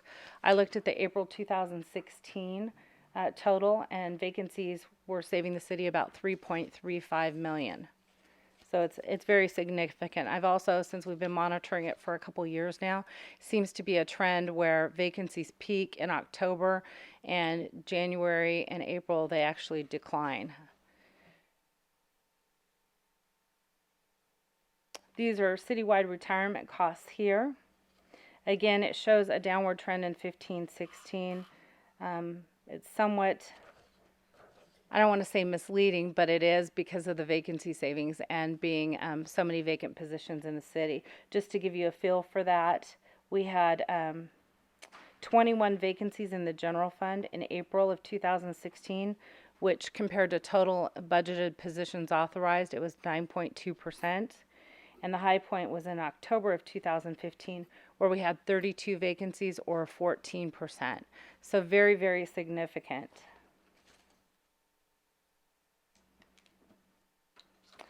As a total of the general fund monies expended, 94% of the amounts budgeted for salaries and benefits were actually expended at the end of the fiscal year. I looked back at the trend line to see how that compared to prior years, because we have had very, very significant savings because of our vacancies. And the historical percentages going backwards, with 14-15 being the most recent year to 15-16, it was at 93.8%, so pretty comparable. The year before that, 95.7%. Before that, 97.8%. And before that, 98.7%.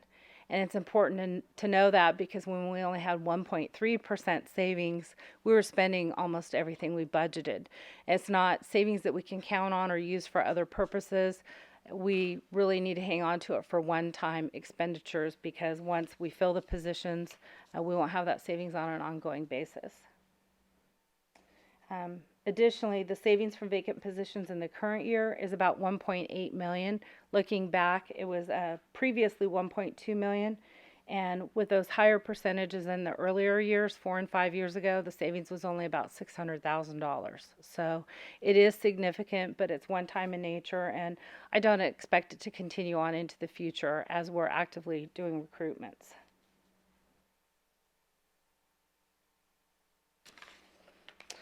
These are general fund expenditures in total, showing the trend there as well, and that we have now exceeded prior year total expenditures as well, with a total general fund expenditures of $37.3 million ending the fiscal year.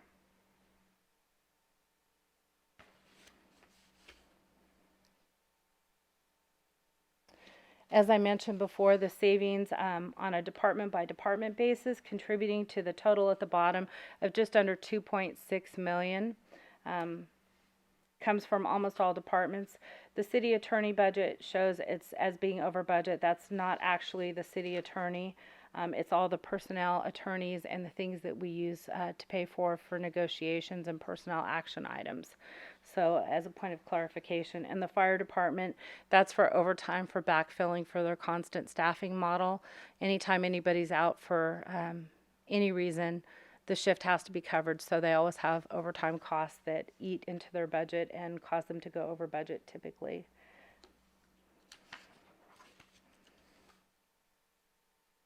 On a line item by line item basis, it shows you kind of where we ended the year. Overall, salaries and benefits saving $1.8 million, heat and power over budget, so on and so forth. Departments are responsible for managing their budgets and not going over budget for their department in its entirety. We look at the bottom line. If a department's over on a particular line item, it's expected that they'll have savings on some other line item to make up for it. Oftentimes there's shifts throughout the fiscal year where some costs go over where there's savings in other places. I'd like to ask a little bit on the heat and power. Mm-hmm. I did notice that when I reviewed it. Did we identify specifically where the items that caused the heat or power to be over? I did not look at that. Yeah. Yeah, okay. I'd be interested in seeing that, because we might have a need to do some changes, some upgrades, or some things to save. I'd be happy to take a look at that. Okay, thank you. And this is the rest of the items to get to a total of our savings at the end of the fiscal year.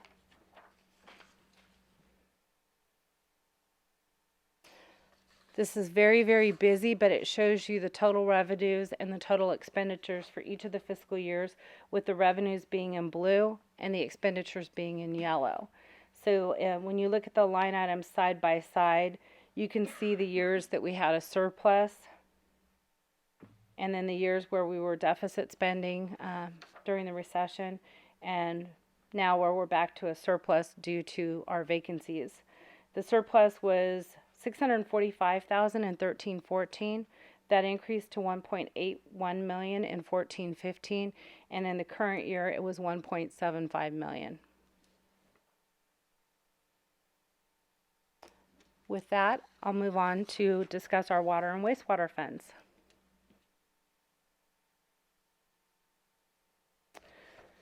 This is a summary of the water fund's budget versus actual. Operating revenues came in almost 10% less than budgeted, or slightly over $1 million, $1,017,600. The decline was almost entirely related to the drought water sales coming in $982,300 less than budgeted due to declines in customer usage, which is what we were encouraging customers to do. We wanted everybody to cut back their water consumption, and they did.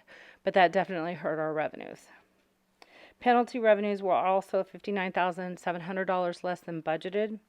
We attribute that to the notification system that we use, where we do robo-dial phone calls to remind people that they need to get their payments into us prior to 8:30 a.m. on the shutoff day. That has really cut down on the number of shutoffs that we send folks out to do. And we would rather have people pay on time and not be shut off. Grant revenues were significantly less than budgeted, as the Prop 84 project reimbursements were received slower than anticipated, and all the other revenues were in line with budget expectations. On the expenditure side, expenditures for the operating fund were $1,156,000 less, or about 13% under budget. Looking at the line items that were not fully expended, they included savings of about $321,000 in salaries and benefits, $368,000 in heat and power, $137,000 in professional services, $93,000 in chemicals, or excuse me, special equipment O&M, and $218,000 in chemicals.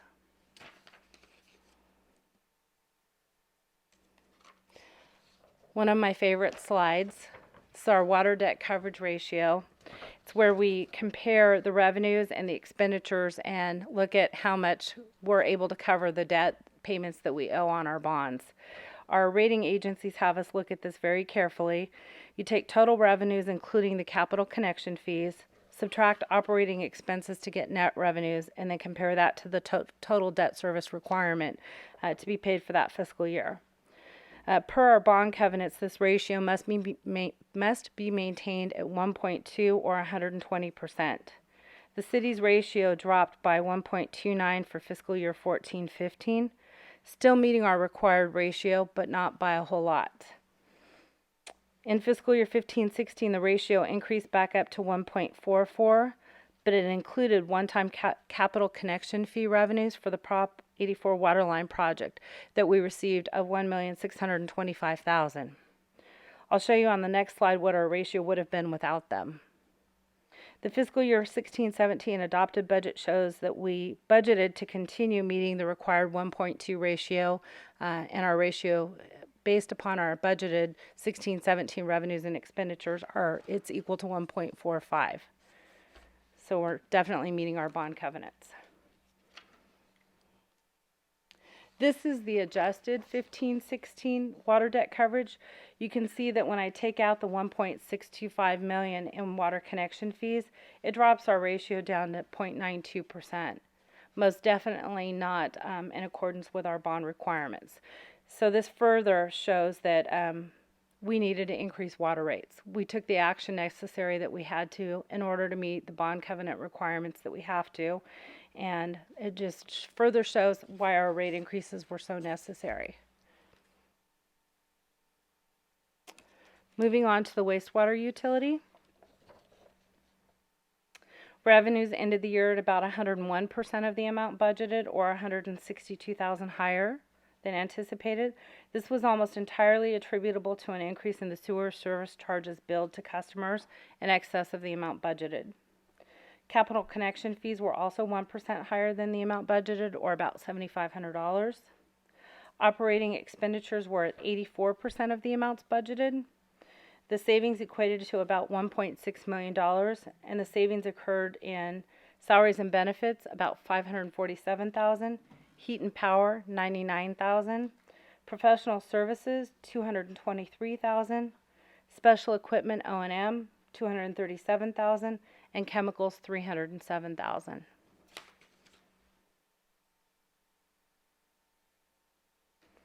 On the wastewater debt coverage ratio, we more than meet our minimum requirement of 1.2 on all years, and including the budgeted 16-17. We have much stronger coverage ratios. The calculation is exactly the same as it is on the water fund. And with that, I'll answer any questions you have. Any questions from council members? Comments? Heather, awesome and A lot of stimulating. I have to hand it to you, Robin. When you put this together, you put it together in a logical manner that we can see the historical data, see where we've been and where we're moving. And I think that that the policy decisions of this board and along with staff work have worked in concert to be able to achieve the goals that are really required by the citizens of this community, and that's to keep a viable delivery system, not just in water and wastewater, but also all of our infrastructure and everything else with the city of Yuba City, public safety, and all the other components. But I take my hat off to the staff on this. Thank you. Any other comments? With that, thank you for the presentation. It was awesome. We can understand it. That's great. I love it when I can understand things that easily. Okay. Buy some bonds now. Moving on to number 21, Comprehensive Annual Financial Report, otherwise known as CAFR, and related audit reports for fiscal year ending June 30th, 2016, and it looks like the traffic and our length of meeting made it possible to arrive. Thank you for being here. Yes. I'll start off first and cover my points that I want to cover with you as it relates to our comprehensive annual financial report for last fiscal year, and then I'll turn it over to Derek Rampone with Moss, Levy, and Hartzheim and let him discuss the CAFR from his auditor's perspective. I just got done providing you with a very detailed analysis of where we ended the fiscal year for last fiscal year. So at this point, I'd like to provide you with an overview of what's in our CAFR or our audit report. We have an independent audit conducted on an annual basis. The resulting CAFR and related management report are then submitted to City Council for review and acceptance. The City received an unqualified opinion, meaning that our financial statements are fairly presented. As it relates to the management report, there were no areas identified where improvement was recommended. I think that's the first time for us in many, many, many years. There is also a section where there is a status follow-up to last year's comments. This year, it shows that all 4 of last year's recommendations have been implemented. This means from the city's perspective, we have a very clean audit and our internal controls are functioning very well. With that, I would like to bring Derek up and have him give an opportunity to tell you from his perspective and also to answer any questions that you might have. Welcome, Derek. All right. Thank you very much. I'm glad I made it in time. My name's Derek Rampone from Moss, Levy, and Hartzheim, the manager of this year's audit. I'm going to just walk you through a couple things from the CAFR, and if you have any questions, let me know. First thing that Robin already mentioned was on page 2 is our audit opinion letter, and it gives an unmodified opinion, which is the best opinion possible. It's a clean audit, meaning the numbers in this report are fairly stated and no major changes need to be made, so we're comfortable with the numbers that are presented in here. One new thing this year was GASB statement number 72. It's on page 55 of the CAFR. There's a new chart or table. It's required now. It's kind of a little bit informative. It's new this year. It has lists your investments and it shows what level they're assessed at and whether they're in quoted prices or on a secondary market. So that's on page 55. Just wanted to bring that to your attention. There's always something new every year, and this was it this year. The prior year was GASB 68, which was the pension liability. That was a big one. So this year, not a major change, just a chart. So I'm happy about that. We did issue a management report. There were no observations or findings this year. Robin is correct in regards to, I think that's the first time since we've been doing the audit that there were no recommendations. So congratulations on that. And also there is a single audit that's going to be issued on your federal expenditures of federal awards. That'll be issued next month, and we'll be completing that. So I just wanted to give you the heads up on that. But I was out here for the interim field work, and as usual, everything went well as far as the department's cooperating and everything. It was full cooperation. So I wanted to thank everybody for that. Thank you. Yeah. And with that, any questions for Derek? Seeing none, like some action on this? I'll make a motion to move forward as recommendation that the City Council accept the fiscal year 2016 Comprehensive Annual Financial Report and related audit reports. Okay. You have any second? Okay, we got a second. All in favor? Aye. Aye. Opposed? Seeing none, unanimous. Fantastic. I mean, how can you go wrong with first time? And it's the first time I've seen out of probably these financial reports, probably 50 in different committees that I've seen where there has been nothing stated or holding over or stuff. So that's awesome. Thank you very much. And before he gets away, I would just like to publicly thank Derek. He's been phenomenal to work with through the years.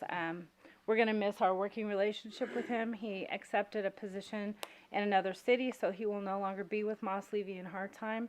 and we will be going out to bid for audit services because our contract with his firm is up anyway. But definitely going to miss working with him. And this year's audit, I can honestly say, would not have been able to be completed and brought to you tonight without his very diligent and hard effort in helping us achieve that. So much thanks to Derek. Thank you very much. All right. Thank you. Thanks. Thank you. So item number 22, traffic maintenance contract extension, presented by Benjamin Moody. Haven't seen you in a while. Yeah, we've had a lot of activities here the last month and a half or so. Good evening, Mayor Cleveland, members of the council. The item I have before you is regarding to our traffic signal maintenance contract. In 2014, staff went out with a request for proposals in regards to establishing a consultant services for maintenance contract for our 38 signalized intersections. They provide routine maintenance monthly and also specific tasks for biannually and annually. Additionally, they provide on-call services when we have emergency situations where we have traffic accidents where signals get hit, or for some reason we have a malfunction that city staff can't handle. So in that 2014 request for proposal, we went with St. Francis Electric. They were low bid. Bear, BES, it was a Bear Electrical Systems, and then Siemens, which used to be known as Republic. They used to be a contractor of ours in the past. We went out to a proposal for a new contractor because we thought we could maybe get better services for a better price, and we did. And we found St. Francis was quite a bit cheaper than our previous contract, and they've been providing really good service. The dollar amount was under the $50,000 threshold as to why the delay in coming to you now. But where we're at now is that we've realized that we need to go over the $50,000 threshold in order to have that on-call service to respond to those emergency situations, or we have a traffic loop that goes down, so we could have that specialty and being available. And so this item basically is to come forward and request you extend the contract, because the way the contract was set up is it was a 1-year contract with the ability to extend it in 1-year increments up to a 5-year contract. And so we still believe they're low bidder based on that. We inflate that contract every year based on the urban level consumer index, which this year is about 2%, a little bit more, and give us the ability to fund the additional reserve for that emergency service. So with that, I'd be open to any questions. Have any questions for Ben Moody? I have one. Sorry, I don't know what's happening. It's weather or something. But the 20,000, I know sometimes when they have reserves like that, it's can be rolled into the next year if it is not fully used or whatever. Is that in the contract? No, really it's not. In the contract, basically, they put their man-hourly rate, their hourly rate, and then so when we call them for, like Lincoln Road at Garden Highway the other day, a contractor hit the main conduit. They come out, they respond to the work, they get the signal up and going, and then they bill us based on their hourly rate that was approved in the agreement. And then, and with the request, we're asking for authority for the Public Works Director to basically enter into the extension agreement again next year, and it would be based on this $20,000 extra again every year. So it wouldn't. Next year, if I don't use it, it wouldn't be $40,000. It would start over again. Start to go with again, the but whatever contract we used? It would be the contract amount plus the inflation. So right now it's 44. It'd probably go up to a $46,000 contract, but then we would have another additional purchase order for $20,000 again, unless I came back to you to ask for additional funding. Okay. Thank you. No questions. I'd entertain a motion. Move to approve. Set. Got a second. Preet. And all in favor? Aye. Aye. Opposed? Unanimous vote again. Moving on to 23. All right, utility districts. Yes. I don't know how familiar council is with underground utility districts. It's a mechanism in the municipal code and in the Public Utilities Commission where basically we have the ability to establish an underground district area, and then through our municipal code, it basically prohibits any overhead utilities in that area. So you'll have overhead PG&E, telephone, communications like Comcast, AT&T. Right here, I listed an example area. This was a previous project back in 2009 from Shasta to Plumas on Bridge Street, where we undergrounded that area when we did the improvement. So I took a screenshot. On the top is a 2007 picture, and then on the bottom is a 2009 picture. Kind of show the difference. And so what we do is there's through the Public Utilities Commission, they're required to collect a tax basically from the utilities, from the people. So the program with PG&E is called Rule 20A.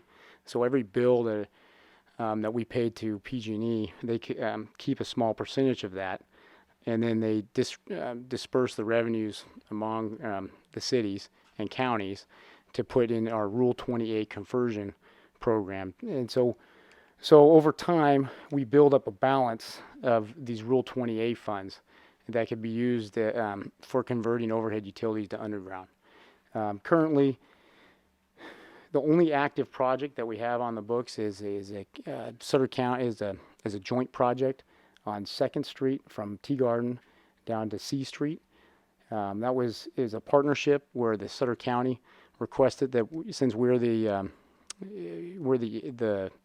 primary agency, since it's within our jurisdiction, the county transferred $2.8 million of their credits into the city to lead the project, and it's kind of a joint effort where right now we've broken that area in blue.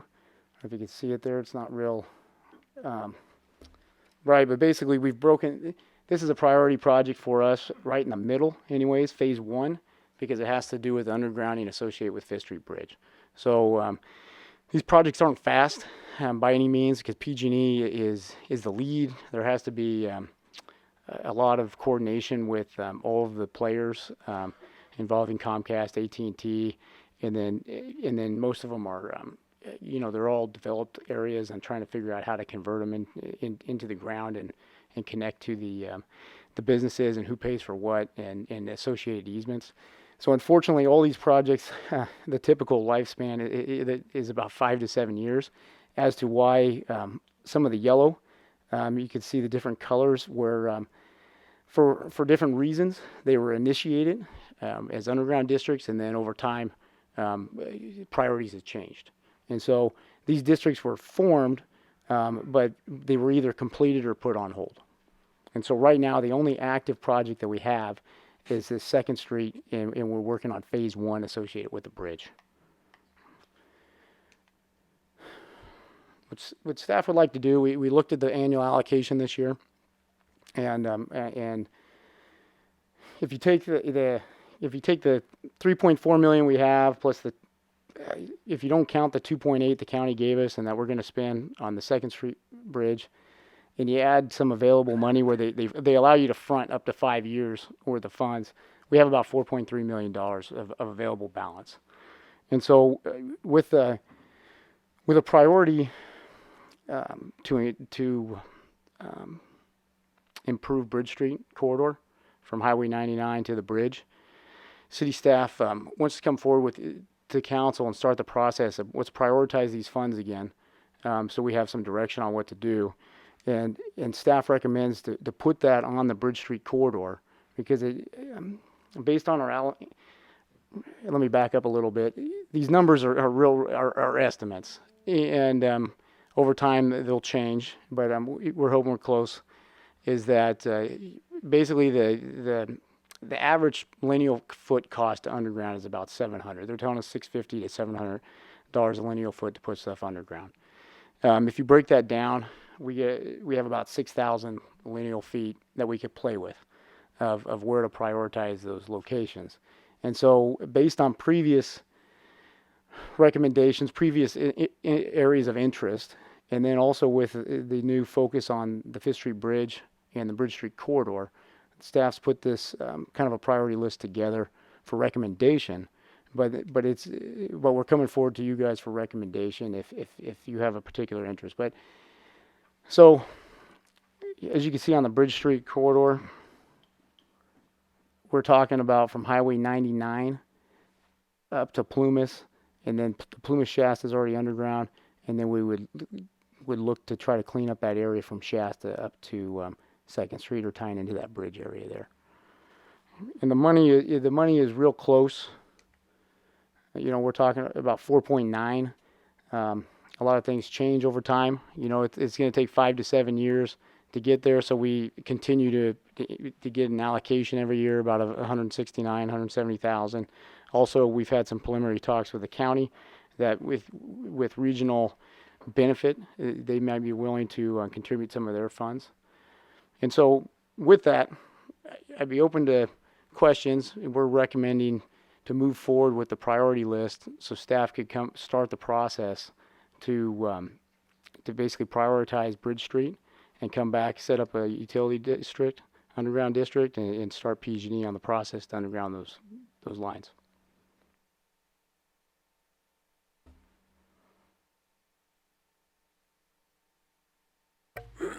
Council? To the mayor. Yes.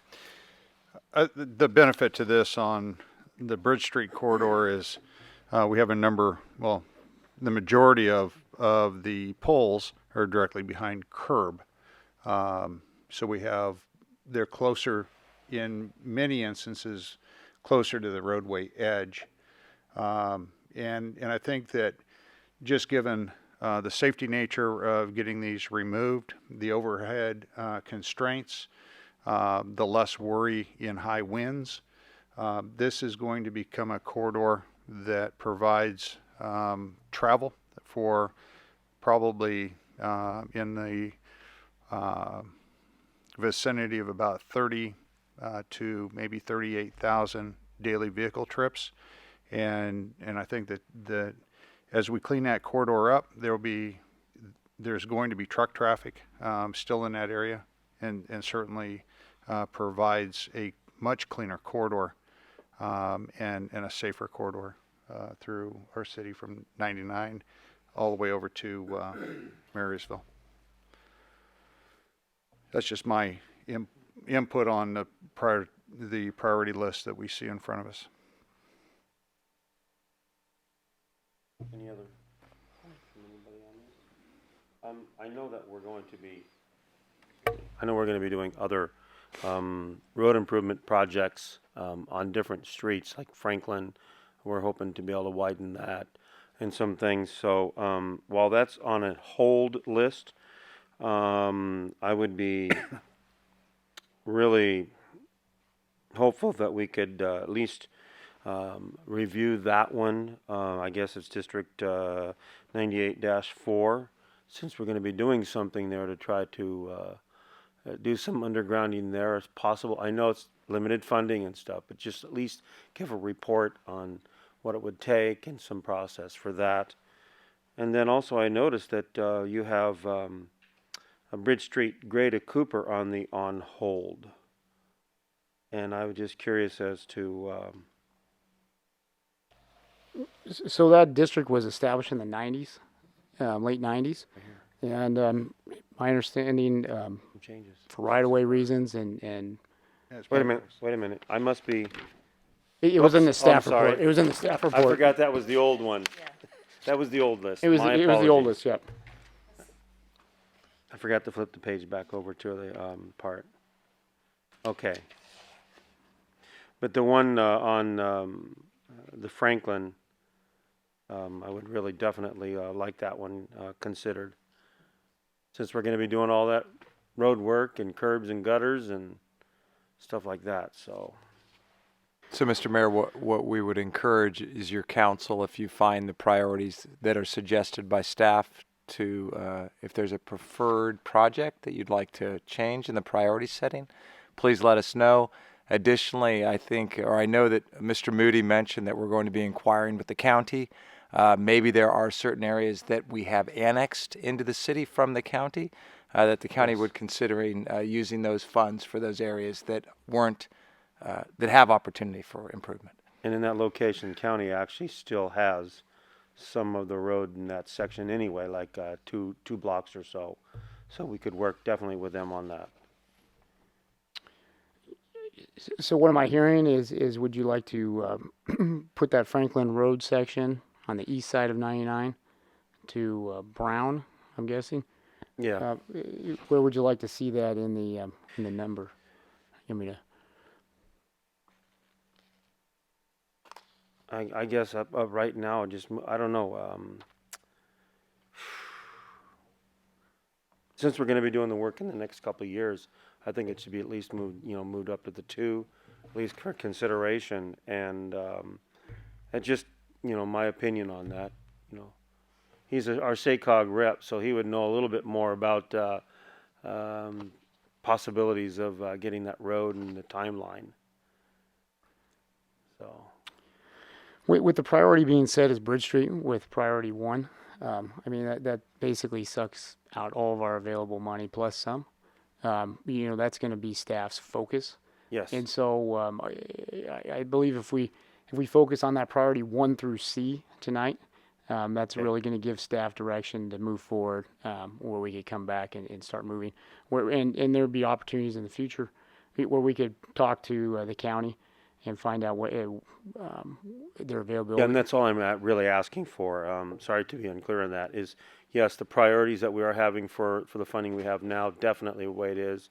But then the secondary, which ones we don't have the funding for, that we can look at some of those and Before we discuss initiate priorities later on that. Yes. We can definitely do that. Thank you for helping me clarify that. That's what staff's for. They're good. Appreciate it. Any other questions, comments? Seeing none, some action. I'd move to approve staff's recommendation for the priority list as stated, with moving into item number 2, the Franklin Road section east of Highway 99. I would imagine that would take us all the way down to Gray Avenue, roughly. I'll second it. We got a motion and a second. All in favor? Aye. Aye. Opposed? Seeing that, so it passes unanimously. Thank you. Thank you. Okay, moving on to item number 24, and that is Diana Langley. Good evening, Mayor and Council. A lot of action stuff here. There is, yes. Awesome. So if I'm not talking loud enough, just let me know. Okay. Okay, the item before you tonight is the SR20 corridor, landscape corridor and wayfinding signage concept plan. So the background on this, the City Council has prioritized improving the Highway 20 corridor. The city has received 2 $100,000 community design grants from SACOG. These were non-competitive grants, so we didn't have to go through a competitive process to receive them. The first grant was used to prepare a Highway 20 Better Street Design Guide, which recommended that the city consider enhancing the landscaping along the corridor, green the street, which means to add street trees, that type of thing, create an edge and a buffer between the sidewalks and travel lanes, install wayfinding signage, and manage vehicle access by consolidating driveways. So along that section of the Highway 20 corridor, there's a tremendous amount of driveways, for which some of them could be eliminated and still provide the same level of access to the properties. So to begin the implementation of the Highway 20 revitalization project, in November 2015, the City Council approved a landscape design concept to improve the median in the segment of Highway 20 between Stafford Way and Clark Avenue.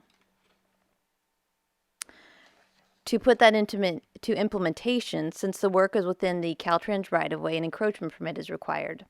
So we submitted an application. This is the plan that was submitted in October 2016. And it shows the proposed project. So that median right now is just asphalt. So we would remove the asphalt, put in hardscape features such as concrete, cobble, decomposed granite. And then in terms of the landscaping, we'd have fruitless Chinese pistache and little Jim magnolia trees, which are low water use. And then we'd also have some shrubs, some colorful shrubs. Caltrans is in the process of reviewing that encroachment permit application. So for the next phase, I should go back. So Melton Design Group prepared the landscape plan for that first phase of the corridor improvement. So we reached out to Melton Design Group to provide a proposal for the remainder of the corridor. They provided a scope of work, which includes at the SR20, SR99 intersection, creating concepts for monuments at the corners to basically identify that you're coming into Yuba City and improve the overall aesthetics of that intersection. Develop landscaping that blends with the SR20 theme. Create monument signage. For the SR20 corridor, develop a landscape concept for the remainder of the corridor, very similar to the section between Stafford and Clark, which is similar to Bridge Street, the Bridge Street that we just constructed between Cooper and Reeves. It wouldn't, in terms of the profile of the median, it won't be as high. That profile along Bridge Street is pretty high. Since it's in the state highway corridor, they won't allow you to go that high, so it's a lower profile median. Identify driveways to minimize access points from SR20 without inhibiting access. And then for wayfinding signage, creating consistent signage and wayfinding system for implementation throughout the city. Lay out potential signage locations. Establish links to the city's bicycle network. And reinforce the city's identity and brand. So, wayfinding signage, what does that really mean? Here's just a couple samples, but it's a way for travelers as they're on the state highways, main arterials, to learn more about our community in terms of assets within the community, whether it's Gaucher Aquatic Park, the library, Pluma Street downtown, City Hall, the police station. It allows people to identify where certain locations are throughout the city. When we integrate it with the bike network, it allows bicyclists to know, what's the preferred route to get around town utilizing the bike network. So the item before you tonight is to award a professional services agreement to Melton Design Group for the preparation of a landscape corridor and wayfinding signage concept plan in the amount of $84,700 plus $10,000 contingency, with the finding that is in the best interest of the city. And with that, I'd be happy to answer any questions. Any questions for Diana at this time? Okay, go ahead. Diana, on the 9920 interchange, or that intersection, the work that we're going to do in the future, will that still be there when some years from now when they decide to do the interchange? They're not going to tear out what we did, are they? It would likely, the monuments would not remain, but they could be placed elsewhere in the community. Okay, thank you. Or they could be relocated within the project. Okay, thank you. Anybody else? Hearing none, we have a speaker card from Pat Miller.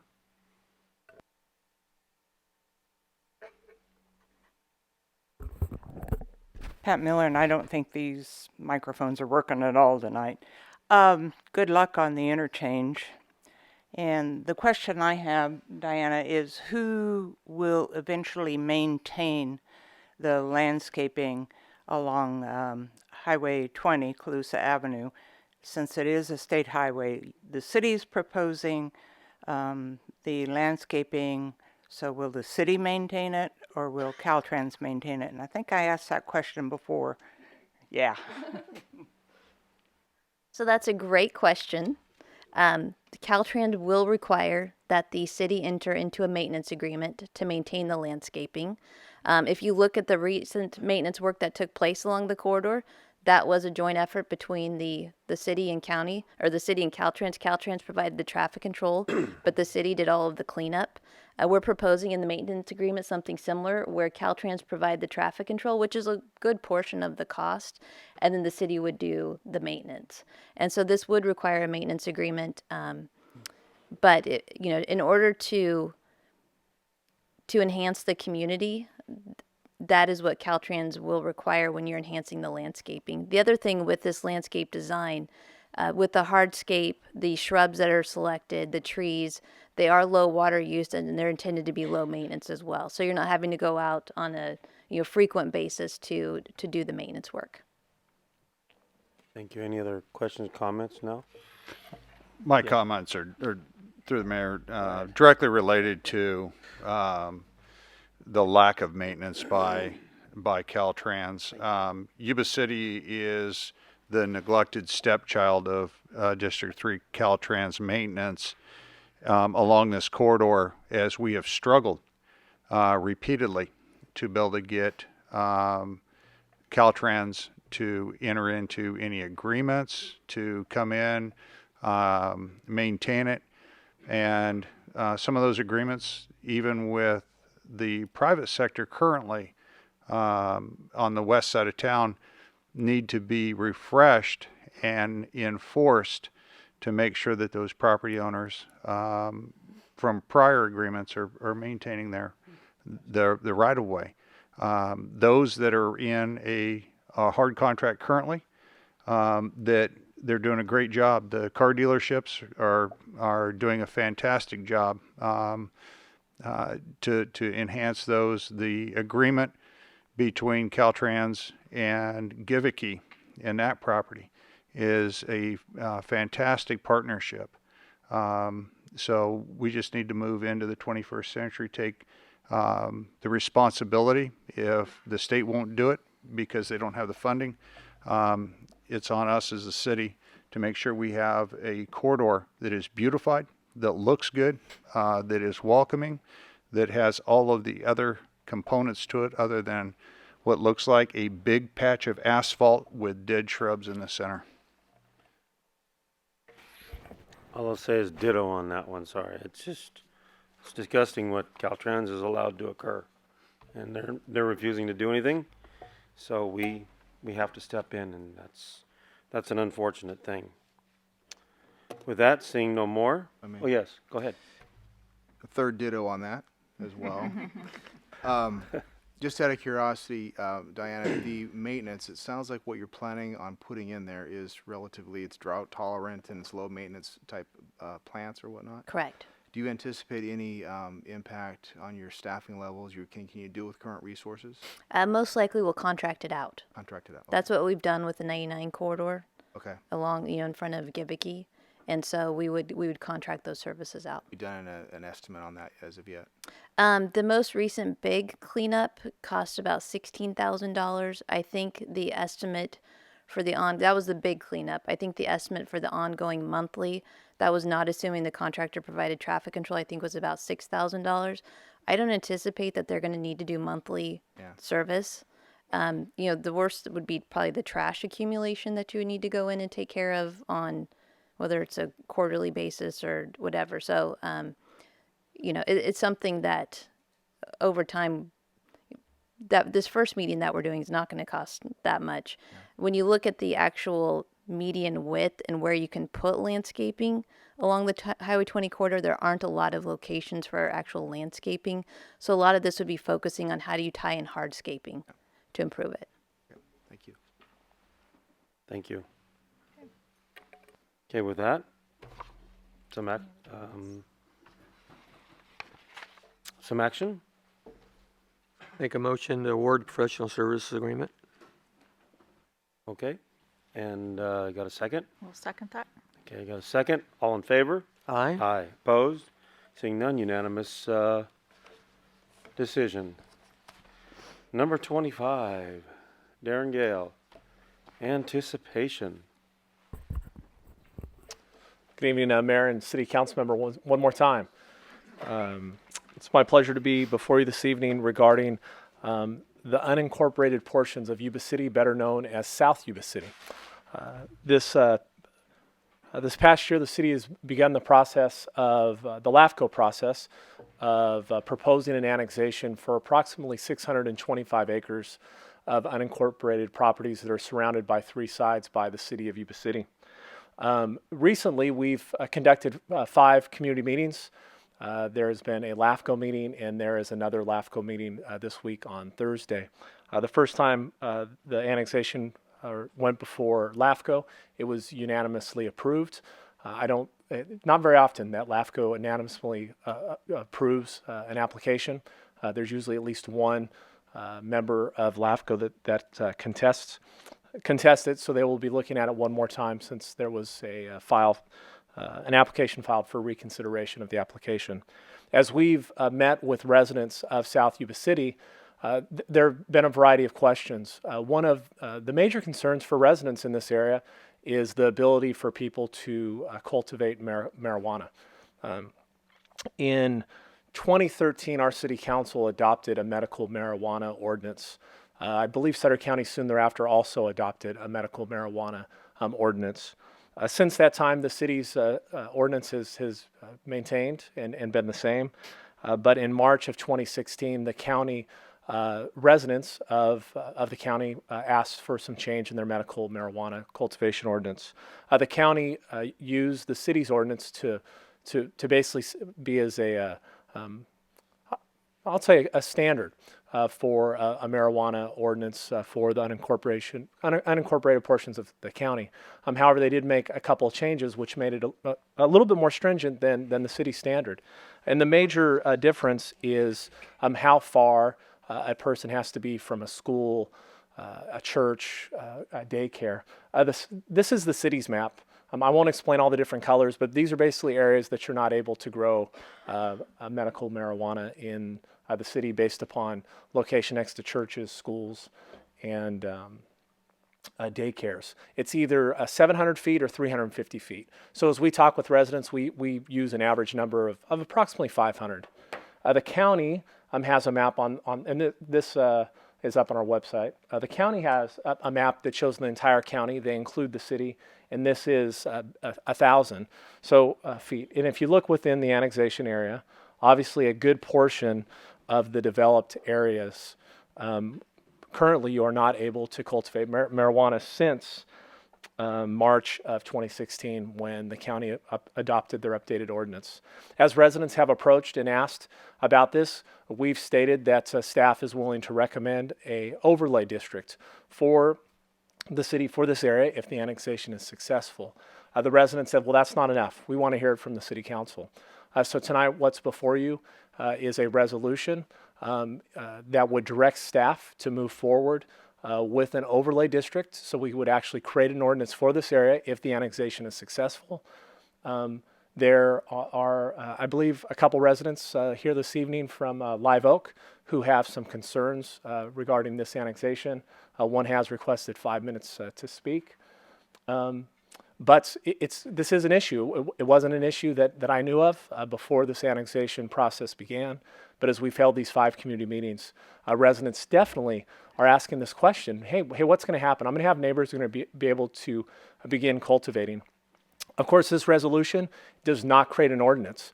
Staff will still need to bring back before the city council if the annexation is successful. We'll have to bring back an ordinance. And that ordinance can be done and proposed to the council if it was approved, the annexation before the actual annexation became effective, because there is a time for our police department to staff up to ensure that we're able to provide the services needed for these residents. Additionally, one thing to note is Prop 64 was recently passed, which will change the ability of local governments to regulate the growth of marijuana. And it might make this null and void, this issue. However, we want to make sure and do as the residents asked. The purpose for this is to enhance public safety in this area and to create a more efficient government. So tonight I would ask that you approve the resolution. If you have any questions, I could answer those at this time. Any questions for Darren from the council at this time? Seeing none, we'd like Mr. Bob Renton, who phoned in a request. He gets 5 minutes. Good evening, everyone. Oh, it is working. Maybe I should be close. Bob Renton, 1106 Hun Road. I also have interest in Live Oak. I highly question if this resolution is even legal. It certainly is not fair to the other residents of existing areas of Yuba City. It would mean one side of a street in the city would have different ordinance and restrictions than the other side of the street. Is anybody here in attendance that lives within the city limits of Yuba City? Please raise your hand. Do you live in Yuba City? That's all I'm asking. Now, do you think it is fair to have a city ordinance that applies to you differently than the fellow who's brand new across the street? If this annexation occurs, he would be a brand new resident, and he would have restrictions on him that are far different than yours. I don't think that's fair. It's a fairness issue. That's all it is. Equal application of the law is a foundation of our system. This resolution makes a mockery of that principle.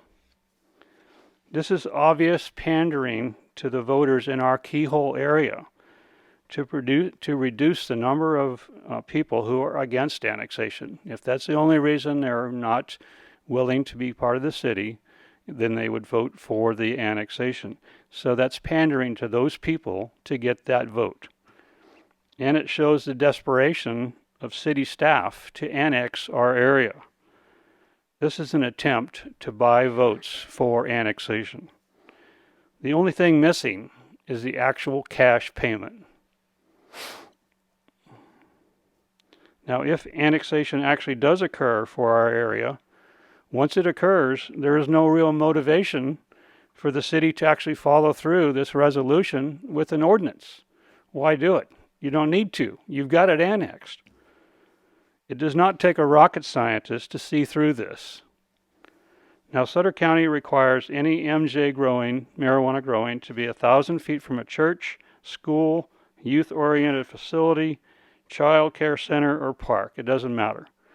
Now, Yuba City requires just 700 feet from a school.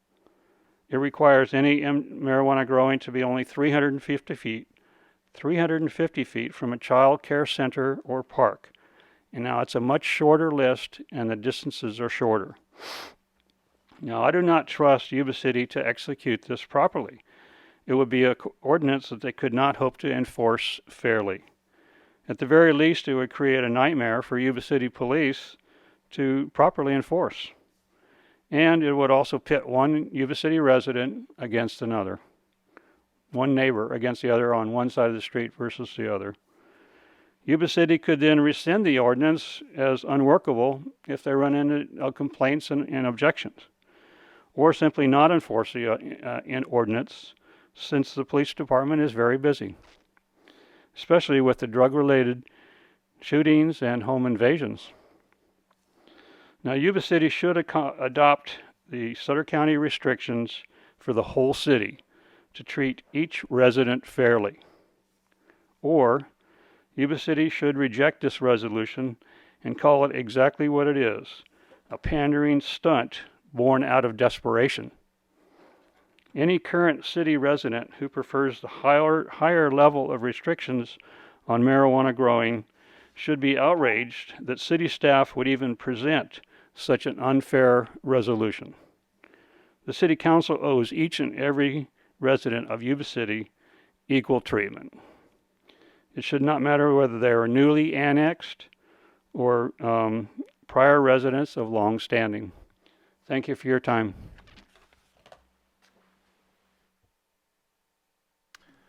Thank you for your comments. Any other comments from the City Council? Okay, any other public out there would like to speak on this? Give me an extra chance. Okay, seeing none. I will only make one comment, and that's the fact that I was at the county when actually it was even more stringent. We were looking at a 2,000 foot distance and things, and so I wouldn't have any problem personally going to the 1,000, but that's not the question we're having right now. That may come at a different time. With that? Through the mayor. Yes. You know, we looked and struggled with what the distances would be when we were looking and hearing input from the public. And what seems to be absent from public conversation is the fact that the city has a more dense population in it than the county does. Yes. The county is not equipped, nor has it ever been equipped, to really go about and present residential areas. Every time that they've done it, and then in the 80s, found that they weren't developing neighborhoods the way that they should, they turned over the planning to the city of Yuba City. And so the city has been a planning agent for many of those projects. So in the rural area, it makes absolute sense to have an increased distance away from certain properties. If you applied that same principle throughout the city of Yuba City, we had small slivers that would allow the medical marijuana folks to be able to grow in an enclosed indoor environment that's highly regulated, to have their, as they term it, medicine. Looking at a fairness issue, we had to look at that. And we certainly looked at how the overlay on those circles occurred at 1,000 feet, at 1,200 feet, and not wanting to engage in future lawsuits from individuals or court challenges, we chose to lower that area down so it would allow individuals that were law-abiding citizens meeting the California law in growing and local ordinances in Yuba City in growing marijuana for their express medical needs to be able to do so. And it wasn't an easy decision. Mr. Renton, if you want to call pandering something that we've talked about on an overlay district since the beginning of this, then call it what you'd like. Because quite frankly, I'm sick and tired of seeing signs that misrepresent what's going on, using words like annexation or whatever was attempted to be spelled on Lincoln Road, and telling citizens things that are absolutely not true. Door-to-door salesmen that are selling a product that's just not true. And this board right here has to make that decision on what's fair, and what's fair if that were to happen, if annexation is successful. With that said, this body has a decision to make, and I appreciate your input. But once again, Mr. Renton, you stood right here and lied to us again tonight. You said you live on Hun Road and you have property interests in Live Oak. You live in Live Oak and you have your quote-unquote property interests on Hun Road. That's correct. Okay? So thank you for correcting that. I didn't mean to mistake. Okay. But those are the kind of things that go on in these meetings and when you meet with somebody else in private. And don't think that this community doesn't talk. Don't think this community is not asking for some of these things. Don't think that the citizens of that area aren't the ones that have asked what can be done for this. It's not pandering. It's listening to our constituents and possible future constituents as to what needs to be done to make it fair and enforceable. That's all I have. Thank you. Okay, moving on with that. We need some action.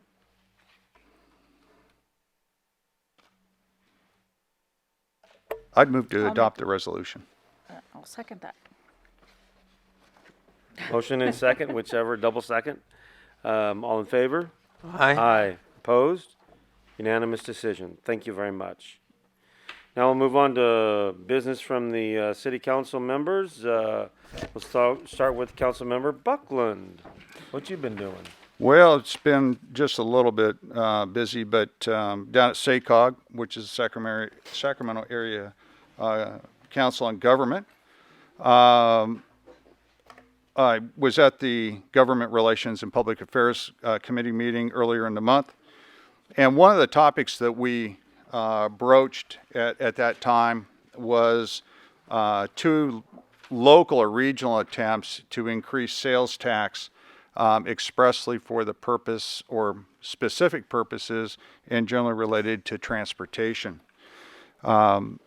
Neither one of both of these efforts got fairly close to the 66.6% threshold.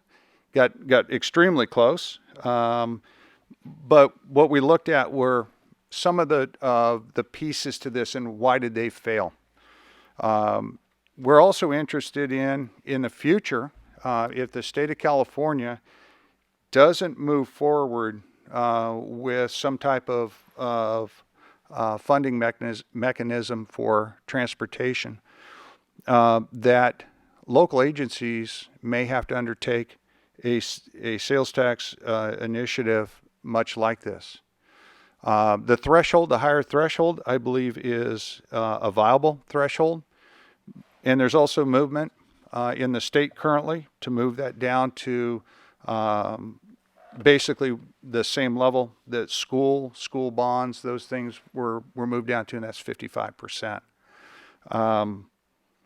So there's desperate times are going to require desperate measures in some jurisdictions. But I think that we'd like to start hearing from the public, and not even those that are present tonight, but just general members of the public, what their thought is regarding a sales tax initiative, small amount, mid amounts, and we're talking anywhere from quarter to half to 3/4 cent sales tax initiatives to be able to provide for specific items in related to transportation corridors and infrastructure. I don't think it's going to move forward anytime real soon, but those initiatives are out there, and I'd like to have the general public start reaching out to this entire body and even Sutter County supervisors regarding that. Also, we had an opportunity here at the city for some of our department heads to meet the new incoming CEO of SACOG, and that's James Corliss. We had about an hour-long meeting with James, and we're excited about what is going on, what his vision is for the region, where he can help us, and his, I think one of his major efforts is to really look at how can we make the funds available through SACOG extend further, and how can we be more innovative in some of our transportation needs in the community, and that even includes our transit systems. So it's an exciting process for us to bring in a new CEO. If you look up James Corliss, he was also the CEO of Transportation for America back in Washington, D.C., and is leaving that post to come to us on April the 3rd. He is a remarkable gentleman that was previously down in the Bay Area, and also has served in other places here on the West Coast. The best news that I have is last Thursday, while we were saying goodbye to our current CEO down at SACOG, Mr. Mike McKeever, the board also was approving for the city of Yuba City a transfer of federal monies to the state to fill a gap of $17.4 million. That those federal funds are in the sense of a loan to SACOG to be able to cover what the California Transportation Commission would not fund this last year, and that $17.4 million. Diana can't wait to get moving forward, but that is so we can now keep the Fifth Street Bridge on track and start the construction process on that this coming summer, I hope. Things are moving along and progressing along that very same path. So we're excited about that. Excited that it was a unanimous vote of the board of directors. That's 31 directors down in Sacramento. See the significance, and this is Sacramento County supervisors, down to Elk Grove and other parts of the region, Placer County, all seeing the significance of what the Fifth Street Bridge will do for our community here, and they're highly supportive of that. But with that, along with the $17.4 million, I bid each of you a Merry Christmas. This is the time that we celebrate, and we celebrate in many different ways. But certainly, it is a season of celebration, and I bid you all a Merry Christmas.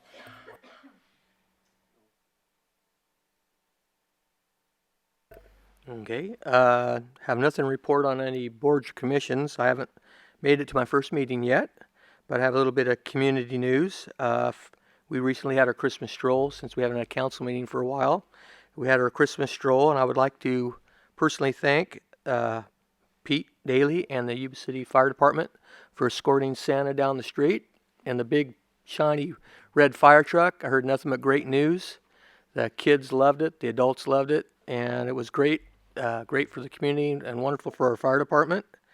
Friday last week, the Firefighters Association had there was a Mel Good basketball tournament, and they've been feeding them breakfast for the last 14 years. This is the 15th year that the firefighters have been doing this, and due to the strike, the kids were able, Yuba City High School kids and River Valley kids were able to have food this year, so they had lunch instead.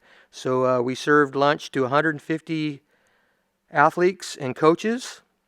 Everybody had a great turnout, had fun, and then Supervisor Whitaker kind of represented the group and gave a basketball autographed with all the athletes and coaches' signatures to Dave Newquist. The basketball is in the showcase of Station 4. Friday night, I had the honor of going out with the Yuba City Police Department on our sobriety checkpoint. Officer Sergeant Runyon gave me the ins and outs and how it's done, and it was a very, very cold night, but he has a wonderful staff. It was great. I got educated, and everybody that went through there, they thanked the city for, they thanked the officers for doing their job, and they thought it was a great thing. I was there for a little over 2 hours. There was 200 vehicles that went through, and out of 200 vehicles, only one car got towed, and that was because of the no license. And so it was a great turnout. And another big event, January 1st, it's our 20-year anniversary of the Polar Bear Plunge. 20 years ago, we had our first one. We're hoping to have our 20-year anniversary. I started going on the radio yesterday morning promoting this, and I got the challenge out here for our fellow council members, supervisors, and anybody. Jump in the pool with me, 8:30, January 1st. Other than that, I want to wish everybody a Merry Christmas, and we'll see you next year. Thank you. Very much. Councilmember Harris. I don't do cold water, Manny. Maybe talked into it. All right. I continue. I also haven't been an opportunity to get to one of my boards or commissions meetings yet. They haven't occurred thus far. However, I continue to reach out and get to know key players in our city, department heads, employees, and having a real good time acclimating myself to the new role. It's going to be very a good time and productive time. I'm really looking forward to it. We have so many good people that work here for Yuba City, and it's very nice to do that. Community-wise, I am the BO liaison, and I'm really happy I got to sign that. Thank you, Mayor. We're going on a chase car ride out for a U2 tomorrow morning. So I managed to work that one into the field. So I'll be out there early. Yeah, and so that's going to be good. I've already got a relationship with their commander out there, so it's really really going to be some good times. I'm excited for that. Chips for Kids, we did that for my day job right across the street. Had a really good turnout. This also went over to Target today, and Rob was out there with his officers for their toy drive, so we got to contribute to that. It was just a very good time to see the community come up and shake your hand and wave at you with all 5 fingers and all kinds of stuff. It's really nice to be on that end of things. So we're enjoying things, and looking forward to it. You mean no peace signs? No peace signs. All right. And Merry Christmas to everybody. Yes. Okay, Vice Mayor Didball. Okay, right. We did have a couple of meetings. We had the Yuba Center transit meeting, which was just pretty much with the holidays, pretty slow business, normal business updates. Very short meeting. I think it was about 7 minutes. Actually, it turned out to be about 16. Did it? Yes. Seemed short. And right after that meeting, we had the regional waste management meeting, and we did have a recommendation that was forwarded to work with Recology on a hybrid structure, another way of looking at competitive bidding. So we will continue to keep you updates on those. Other than that, Christmas stroll, Christmas parade, the tree lighting, wonderful, wonderful evening, beautiful. Weather actually turned out really nice. The people were great, lots of great people out there just having a good time. So with that, just want to wish everyone a very Merry Christmas and a Happy New Year. Please be safe and spend some time with family and friends and enjoy the moments. So. Thank you very much. And I was busy with, of course, transit, the short meeting, but there's always interesting discussion during that meeting. I also attended the first regional mayors meeting down in West Sacramento. They hosted for the new mayors of Sacramento, Rancho Cordova, Lincoln, Rockland, Auburn. We had a working lunch, it turned out to be. The issues were on homelessness and best practices that they're actually doing in different one of those communities and applying. More will be discussed on that. The people that are doing homelessness and issues in that have been assigned on the council, I will try to keep you posted and perhaps invite you to go along the next time for the purpose of, keeping up to what's going on in the greater Sacramento area. Also on workforce development and a couple of the communities, what they're doing for workforce development. One of them actually utilizes a sales tax increase that they did have to help develop workforce, and actually that has snowballed into even getting more businesses, more people employed, more taxes. So their return on that investment through their tax is actually full circle thing is actually occurring and quite well. And then also we had the special meeting last week. What was appeal of the planning decision, and moved that forward for at least development of requirements to approve if they can do that. Of course, the stroll, that was a blast. It was actually quite warm. We wore warm clothing. The rain stopped, and you know what happens usually when the rain stops, it gets warmer, and so it was a really good night. I didn't hear any problems that I know of that night from police department or anything, so it was a fantastic success. With that, I have nothing else, so we are adjourned.